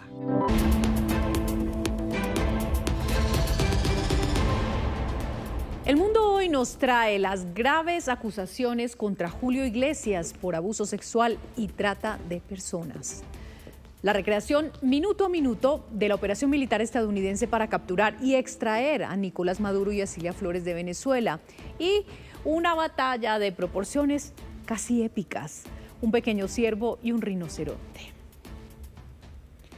El cantante español Julio Iglesias está bajo la lupa de las autoridades. 2 exempleadas lo acusan de agresiones sexuales y maltratos físicos. El gobierno español pidió llegar hasta el final en la investigación de las denuncias reveladas por el portal digital eldiario.es y por Univisión. La presidenta de la Comunidad de Madrid, en contraste, salió en su defensa. Ante la Fiscalía de la Audiencia Nacional, 2 mujeres denunciaron a Julio Iglesias. Ambas trabajaron para él. Denuncian presuntos casos de acoso y agresión sexual en 2021. El Ministerio Público ya tiene abiertas diligencias de investigación penal que se mantienen secretas. Una investigación realizada por eldiario.es de España y Univisión Noticias en Estados Unidos reveló el escándalo. Ambos contrastaron los testimonios de las denunciantes. Los hechos habrían ocurrido en las casas del cantante en República Dominicana, Bahamas y España. Según lo revelado, una de las mujeres era empleada del hogar y la otra fisioterapeuta. Las mujeres proporcionaron a los periodistas grabaciones, fotos, mensajes de WhatsApp, registros de llamadas, entre otras pruebas. Según la información de los periodistas, el relato de ambas describe vejaciones, humillaciones y agresiones sexuales. El tema trasciende el entretenimiento en España. El gobierno fijó su posición. Como he dicho, yo ni siquiera he tenido ocasión de leer al completo toda la labor de investigación. Yo creo que lo que es muy importante es que la ciudadanía no tenga ninguna duda de que el Gobierno de España es absolutamente firme, contundente, con un compromiso inquebrantable en contra de la violencia de género y que no haya ningún espacio de impunidad en ningún ámbito de la sociedad, sea el que sea, y siempre al lado de las víctimas. En su cuenta de X, Isabel Díaz Ayuso, la presidenta de la Comunidad de Madrid, una de las más grandes opositoras del gobierno de Sánchez, aseguró que las mujeres violadas y atacadas están en Irán, con el silencio cómplice de la ultraizquierda. Agregó que la Comunidad de Madrid jamás contribuirá al desprestigio de los artistas y menos al del cantante más universal de todos, Julio Iglesias. El cantante, como su equipo, aún no se han pronunciado. En Venezuela, los alumnos empiezan a retornar a las aulas de clase en distintas escuelas del vecino país. Pero después de los hechos del 3 de enero, el de este año no es un regreso cualquiera. Vamos a Caracas con Beatriz Adrián. Beatriz, ¿cómo están las cosas este martes? Hola, muy buenas tardes, Margarita. Definitivamente no es un regreso normal a clases, sobre todo porque estamos en medio de esta operación de liberación de presos políticos que ha sido a cuentagotas. Desde que se anunció que iba a ser masiva el pasado 8 de enero, han soltado a 76 personas. Todos ellos según la cuenta que lleva la organización no gubernamental Justicia, Encuentro y Perdón. Debemos decir que hoy se realizó una protesta de familiares de presos políticos en la Universidad Central de Venezuela. Alzaron una bandera inmensa de nuestro país solicitando a las autoridades que por favor liberen a los presos políticos. Las familias se mantienen a las puertas de los penales y han dormido allí. También se pronunció Diosdado Cabello asegurando que Venezuela sigue luchando contra el narcotráfico, que el cartel de los soles no existe, y fustigó al presidente de Colombia, Gustavo Petro, por dar declaraciones en torno al cartel de los soles. Vamos a reponer para ustedes cómo ha sido este regreso a las clases por parte de los alumnos en el país. En esta escuela pública del centro de la capital, apenas un 30% de la plantilla estudiantil retornó a las aulas de clase este lunes. La situación de zozobra tras los bombardeos del 3 de enero ha hecho que muchos padres prefieran dejar a sus hijos en casa.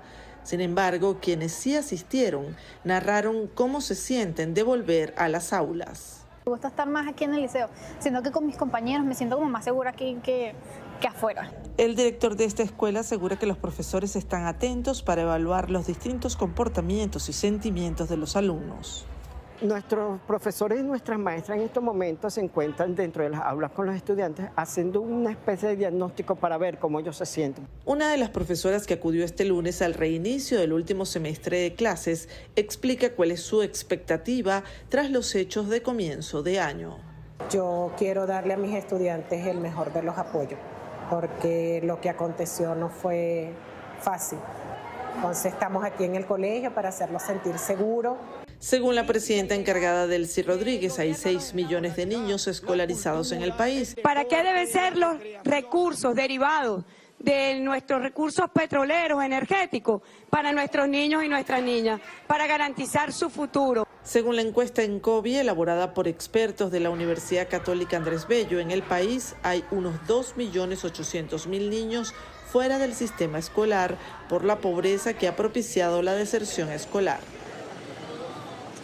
Margarita, y llama la atención la detención de 16 menores de edad entre 14 y 17 años en el estado Anzoátegui, esto es al oriente de Venezuela. Hace 2 días fueron capturados supuestamente por celebrar la captura de Nicolás Maduro por parte de Estados Unidos. En el día de hoy fueron liberados, sin embargo, pues diversas organizaciones no gubernamentales han llamado la atención por este encarcelamiento de menores de edad que no es la primera vez que se da en el país. Beatriz, gracias. Y precisamente sobre Venezuela, Noticias Caracol reconstruyó minuto a minuto cómo se desarrolló la operación militar que permitió la captura de Nicolás Maduro. Con ayuda de la última tecnología en graficación y la narración de Stephanie Valencia, logramos recrear los escenarios, tiempos y movimientos clave para una de las operaciones militares más importantes de los últimos años. Era la noche del ataque. Un dron RQ-170 Sentinel, que es de reconocimiento furtivo, sobrevoló Caracas hasta 15.000 metros de altura y confirmó que probablemente Nicolás Maduro estaba en el fuerte militar Tiuna. Era el momento. A las 10:46 de la noche del viernes 2 de enero de 2026, el presidente Donald Trump dio la orden de ejecutar la operación Resolución Absoluta. Inmediatamente se desplegaron de al menos 20 bases militares y buques, 150 aeronaves, entre drones, helicópteros, aviones caza y de inteligencia, y se infiltraron por el Mar Caribe. Y comenzó el conteo regresivo para realizar la operación de captura. Relató el jefe del Estado Mayor Conjunto estadounidense, el general Dan Kane, que aviones F-35 y F-22, armados hasta los dientes, comenzaron a bombardear los sistemas de defensa antiaérea rusas de la capital venezolana. No hubo ninguna respuesta de defensa aérea, por eso Nicolás Maduro y su esposa Cilia Flores seguían en el fuerte militar Tiuna sin saber que iban por ellos. Desconocían que desde hace meses estaban sitiados. Desde agosto de 2025, agentes de la CIA penetraron el círculo más íntimo del dictador hasta el punto de conocer al detalle cada uno de sus movimientos, y esa madrugada sabían que allí dormirían. 3 horas después de la orden de Trump, a las 2 de la madrugada y 1 minuto hora Caracas, comenzaron los bombardeos simultáneos en instalaciones estratégicas. La base aérea de La Carlota, el puerto de La Guaira, la base aérea El Libertador en Aragua, el aeropuerto de Higuerote y el complejo militar Tiuna, donde dormirían esa noche Maduro y la primera dama. Según el presidente Trump, generaron un apagón. Aún se desconoce qué lo provocó, pero analistas militares en el mundo creen que Estados Unidos desplegó una bomba de apagón como las que se usaron en la Guerra del Golfo. Se llaman Blue 114B, municiones que una vez disparadas de aviones de guerra se abren en el aire y expulsan tubos del tamaño de una lata que caen lentamente por medio de diminutos paracaídas. Estas municiones tienen en su interior grandes cantidades de filamentos de fibra de carbono que al expulsarse caen como confeti, provocando un cortocircuito en equipos de energía eléctrica. Un ataque discreto, que puede sumir a una ciudad en la oscuridad sin dañar su infraestructura. En ese momento entran a escena uno de los protagonistas, la Fuerza Delta del Ejército, una de las unidades élite del Pentágono encargada de ejecutar misiones secretas de alto riesgo. Algunos uniformados fueron traídos de operaciones militares en África para hacer esta intervención. Según el general Kane, llegaron en helicópteros Chinook que volaron a 100 pies sobre el agua, unos 30 metros, para ingresar a Venezuela y evadir la detección del radar. Llegaron rodeados por un esquema de aviones escolta. Comenzaron el asalto. Ingresaron al fuerte militar Tiuna, despejaron y aislaron el área para darle seguridad a la unidad terrestre que iba por los objetivos. El esquema de seguridad fue dado de baja, según el ministro de Defensa de Venezuela, Vladimir Padrino. Dijo Estados Unidos que la unidad élite iba armada hasta con sopletes, porque sabían que tendrían que atravesar hasta cuartos de acero, como las bóvedas de los bancos, en los que los objetivos se escondían. Pero la velocidad y la precisión fueron las principales armas. Dicen los uniformados que Maduro y Flores corrieron hacia el enorme búnker de hierro para refugiarse, pero fueron detenidos por las fuerzas estadounidenses antes de que alcanzaran siquiera a tocar la puerta de la fortificación. Todo estaba calculado. Era como si la Fuerza Delta ya hubiera estado antes allí, y fue algo parecido. Meses atrás ensayaron cientos de veces ese momento, desde una maqueta a escala real de la casa de seguridad, al punto en que pudieron realizar el asalto hasta con los ojos vendados, según reveló el Washington Post. Los tenían en su poder, iban a extraerlos, pero desde el aire los helicópteros estadounidenses fueron atacados a disparos y respondieron con artillería. Un avión fue alcanzado por las ráfagas de fusil de las Fuerzas Armadas venezolanas, pero mantuvo las condiciones óptimas para volar. Desde otro punto, inteligencia aérea les entregaba información en tiempo real a la fuerza terrestre para moverse estratégicamente. Dijo el general Kane que Maduro y Flores se rindieron y sin poner ninguna resistencia fueron entregados al grupo encargado de la extracción, y aún en medio de combates abordaron los helicópteros que fueron escoltados por aeronaves piloteadas a distancia y aviones de combate que respondían a los ataques de la Guardia Bolivariana. Superaron a decenas de guardias armadas durante un feroz tiroteo y a las 3:30 de la madrugada aterrizaron en el helipuerto del buque de asalto anfibio USS Iwo Jima, que se encontraba a unos 160 kilómetros de la costa de Venezuela. Horas después, los llevaron hasta la base militar de Guantánamo en Cuba, donde abordaron un avión Boeing 757 que los llevó hasta suelo estadounidense para responder ante la justicia. Hubo uniformados estadounidenses heridos, pero ninguno murió, y las 150 aeronaves que participaron en la misión volvieron a sus bases, convirtiendo la Operación Resolución Absoluta en una de las incursiones más audaces y sin precedentes en la historia militar estadounidense. Impresionante. Rusia lanzó una nueva ola de ataques sobre Ucrania que se saldó con 4 muertos y 6 heridos, mientras los diálogos de paz permanecen estancados. Los ataques a gran escala tuvieron como blanco Kharkov, la segunda ciudad más grande del país. Moscú reconoció los bombardeos, que incluyeron infraestructura energética, y señaló que fueron en respuesta a ataques de Kiev contra objetivos civiles en su territorio. Y para el cierre, una batalla de David contra Goliat en un zoológico polaco. Este pequeño ciervo Monjak se enfrentó a un colosal rinoceronte indio para proteger a su pareja, que estaba en celo. No le importó lo más mínimo el evidente desequilibrio de fuerzas. Para que se hagan una idea, él pesa 17 kilos y el gigante, llamado Marussia, 1.660 kilos. Pero él se le puso frente a frente e incluso lo embistió cuando fue necesario para cerrarle el paso, y lo logró. El video es sensación en las redes sociales y, por supuesto, ejemplo de valentía. Dos de la tarde, 55 minutos. Vamos a hacer una pausa y al regresar en Show Caracol, esperen la entrevista con Diego Calva, el villano de la serie británica de suspenso y espionaje El Infiltrado, que se rodó en Colombia. Volvemos. Teddy está contrabandeando armas. Es deshonesta.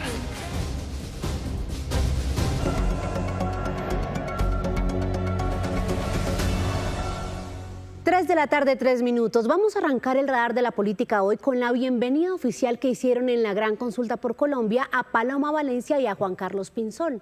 Aquí los ven ustedes y así las cosas, son 8 los aspirantes que se pelean esta candidatura única que será respaldada por todos sus integrantes a partir del 8 de marzo cuando se miden en la consulta. Aníbal Gaviria, Vicky Dávila, Juan Carlos Pinzón, David Luna, Mauricio Cárdenas, Juan Daniel Oviedo y Paloma Valencia, también Juan Manuel Galán. Dijo Juan Carlos Pinzón en esta rueda de prensa que creen que entre ellos está el próximo presidente de Colombia y se descarta completamente entonces la alianza futuro con Abelardo de la Espriella. La gran pregunta es ¿qué pasará con estos dos hombres, Enrique Peñalosa y Daniel Palacios? Pues nuestro compañero Alejandro Cortés estuvo en esa rueda de prensa y tiene más detalles. Buenas tardes. Efectivamente, todos los integrantes de la Gran Consulta por Colombia se reunieron aquí en el norte de Bogotá. Estamos hablando de Juan Carlos Pinzón, de David Luna, de Juan Daniel Oviedo, de Paloma Valencia, Juan Manuel Galán, Vicky Dávila, Mauricio Cárdenas y Aníbal Gaviria. Entregaron detalles de lo que se viene para estas contiendas, esta consulta que se realizará el próximo 8 de marzo, donde los colombianos elegirán quién va a representar en los próximos tarjetones para la primera vuelta presidencial. Ellos aseguran que esta misma semana, entre miércoles o jueves, se reunirán para establecer si Enrique Peñalosa entra también a la Gran Consulta por Colombia.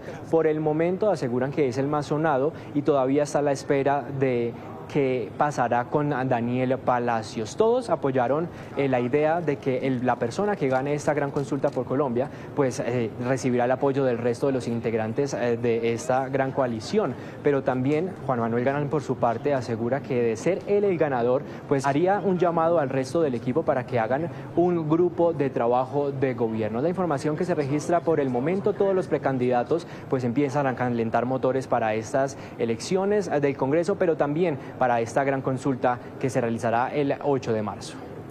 Alejandro Cortés con la información y vamos a pasar ahora a la campaña de Iván Cepeda que en las últimas horas se está aclarando. Le salió al paso a unos rumores sobre su campaña a través de este mensaje en su cuenta de X. Hoy están circulando la falsa versión de que debido a un repentino deterioro de mi salud yo habría tomado la decisión de retirarme de la contienda electoral.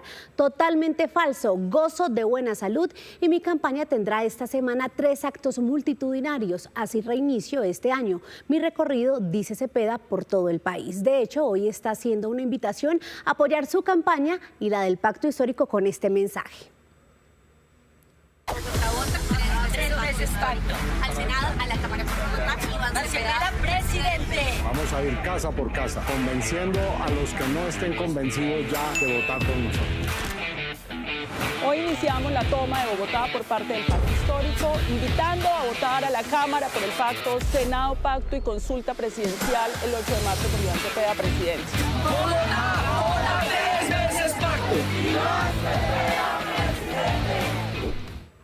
Y vamos a pasar a otra campaña, la de Sergio Fajardo, porque el candidato y su pareja y nueva asesora de campaña, la ex canciller María Ángela Holguín, arrancaron hoy giras separadas por diferentes regiones. Él va a estar en el Catatumbo y en Cúcuta y María Ángela Holguín va para Chocó y luego para Cali.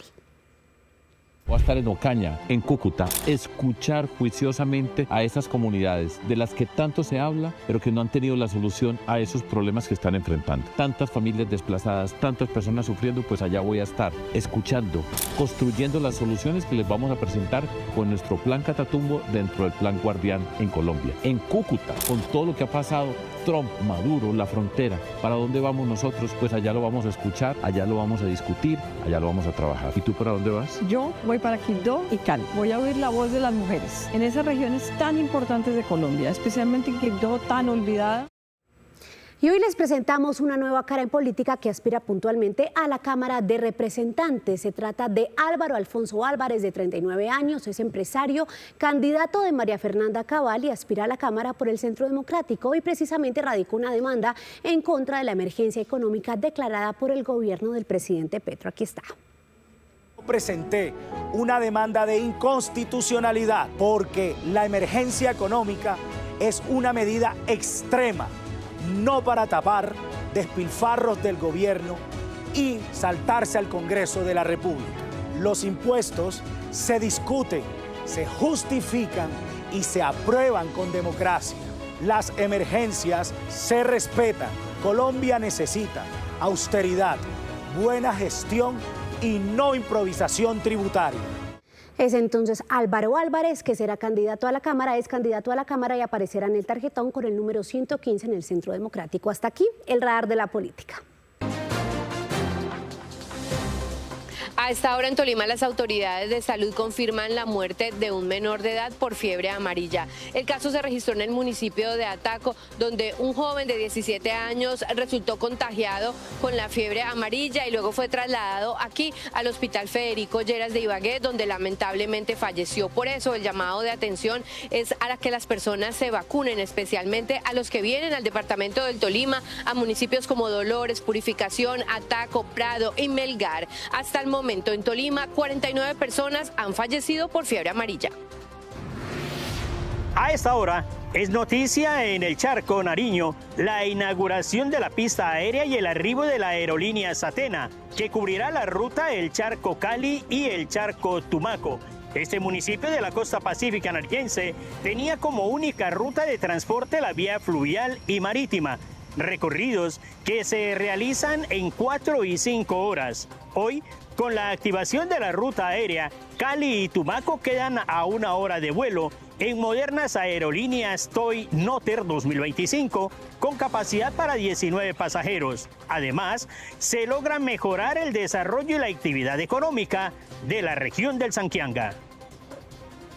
3 de la tarde, 22 minutos. En Santa Marta, una caminata submarina está llamando la atención de los turistas. Es una experiencia que va más allá de las fotos. Permite ver de cerca la vida marina y vivir una experiencia diferente en el mar y protegiéndolo.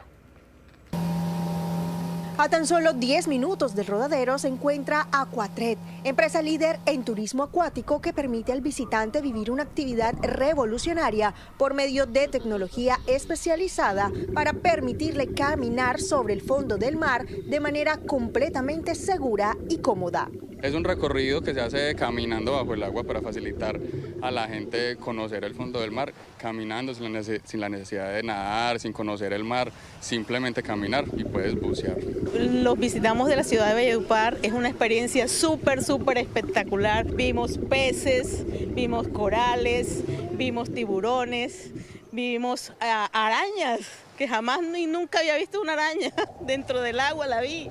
Sin necesidad de saber nadar, se puede participar de una inmersión de hasta 6 metros con más de 10 diferentes especies marinas, logrando también ver la recuperación coralina que año tras año se ha fomentado en este sector de la playa sin tener que salir de la ciudad y sin perjudicar el medio ambiente. Esa es la idea que atrapa el turismo, que no tiene que salir al Tayrona a navegar muchas horas para poder bucear, lo hacemos aquí mismo en la bahía del Rodadero. Cerca de 5 minutos del Rodadero estamos aquí y podemos bucear aquí mismo.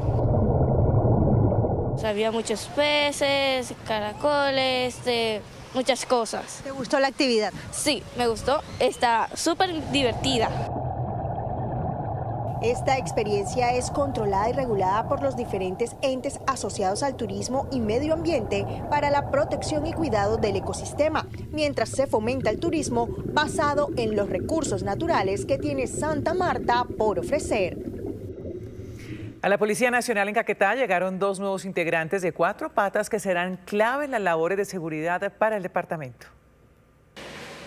Con pasos firmes y olfato atento, Cali y Atlas, 2 caninos de apenas 18 y 20 meses de vida, llegaron al Caquetá para asumir una misión de mucha responsabilidad. Y el entrenamiento que han recibido estos caninos es justamente relacionada con el tema de antiexplosivos. Es allí donde vamos a fortalecer. Esto fue la estrategia que se priorizó y focalizó y bueno, iniciarán en los próximos días a desarrollar ya su actividad en el departamento del Caquetá. Cali y Atlas no portan uniforme ni palabras, pero sí una capacidad extraordinaria para detectar el peligro antes de que se convierta en tragedia.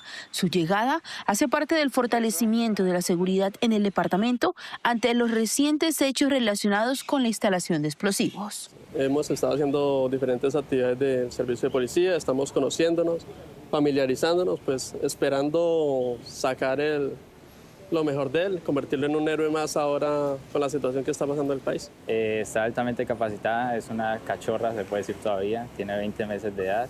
en estos 20 meses está recién salida de escuela, o sea, viene con toda su buena energía, viene con toda su buena actitud para poder llevar el servicio a toda la comunidad. Hoy, junto a sus guías, inician labores de reconocimiento institucional y de terreno, preparándose para salir a campo y cumplir su deber. Así, estos dos caninos comienzan su historia en Caquetá, una historia que, aunque silenciosa, promete estar llena de actos heroicos.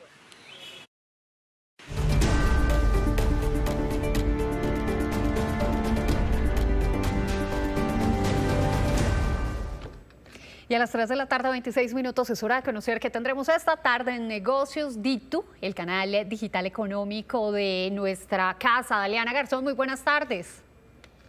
Alejandra, ¿qué tal? Muy buenas tardes para usted, para todos los televidentes. Esta tarde en Negocios DITU vamos a estar hablando con María Fernanda Ortiz, la gerente de Transmilenio, esto a propósito del cuestionamiento que hizo el Gobierno Nacional sobre el incremento en la tarifa del Transmilenio en 10,9%, la cual empieza a regir desde mañana. El alza del salario mínimo y el incremento también en los costos operativos son algunas de las razones que argumenta Transmilenio para hacer este nuevo ajuste. De otro lado, Colombia, un país de arrendatarios y no de propietarios. De acuerdo con Fede Lonjas, 7,4 millones de hogares viven en arriendo, los cuales además deberán asumir el incremento en sus rentas del 5,1% por cuenta de la inflación. Para hablar de este tema nos va a acompañar Mario Ramírez, el presidente de Fede Lonjas. Y finalmente se cumplen 10 días desde la intervención de Estados Unidos en Venezuela. De acuerdo con Migración, los movimientos en la frontera se han mantenido dentro de la normalidad y en línea con estos hay cifras que indican que más del 80% de los migrantes venezolanos en Colombia tiene vocación de permanencia. Vamos a analizar este tema con Lucas Gómez, exgerente de Fronteras en la Presidencia de la República. La invitación a que se conecten con toda la información económica acá en Negocios DITU. Feliz tarde. Sí, señora Daliana, pero también nos podemos conectar con lo que pasa en Caracol en vivo. Allí está Alejandra Murgas. Alejandra, ¿qué tendremos? Ana Mile, televidentes, muy buenas tardes. Esta tarde, por supuesto, vamos a seguir muy pendientes de contarles más detalles alrededor del atentado que se registró hoy contra el director de la cárcel de Neiva, que dejó como víctima, lamentablemente, víctima mortal a su hijo, un menor de edad. Va a haber conferencia de prensa esta tarde entre las 4 y 4:30 de la tarde con las autoridades locales, quienes precisamente van a entregar conclusiones sobre el Consejo de Seguridad adelantado. Pero hablando de conclusiones, vamos a estar muy pendientes también de las conclusiones que resulten de la reunión convocada a la Comisión Asesora de Relaciones Exteriores en la Casa de Nariño. Sobre esto les vamos a hablar en minutos y finalmente estén muy pendientes porque vamos a tener un bloque muy pedagógico para los colombianos para que comiencen a hacer sus cuentas frente a los ajustes que se vienen y que tienen que hacer los hogares colombianos a sus trabajadores de servicio doméstico, también a los empleados en el sector de la vigilancia y por supuesto un bonus track. Seguimos muy pendientes de todos los homenajes que se han venido registrando hoy y los preparativos para el día de mañana por la muerte del cantautor Jason Jiménez. Esto y más a partir de las 3:30 minutos. Hasta entonces. Aleja, muchísimas gracias. A ustedes también, gracias por su sintonía. Estas fueron las noticias. A las 7 de la noche los esperamos en una nueva edición informativa, pero pueden seguir los hechos del día conectándose desde este momento con Alejandra Murgas en la señal digital de Noticias Caracol en nuestras plataformas. Sí, señora, en el canal Caracol ya viene Tormenta de Pasiones. Esto es Noticias Caracol. Primero la gente. Feliz tarde. Feliz tarde.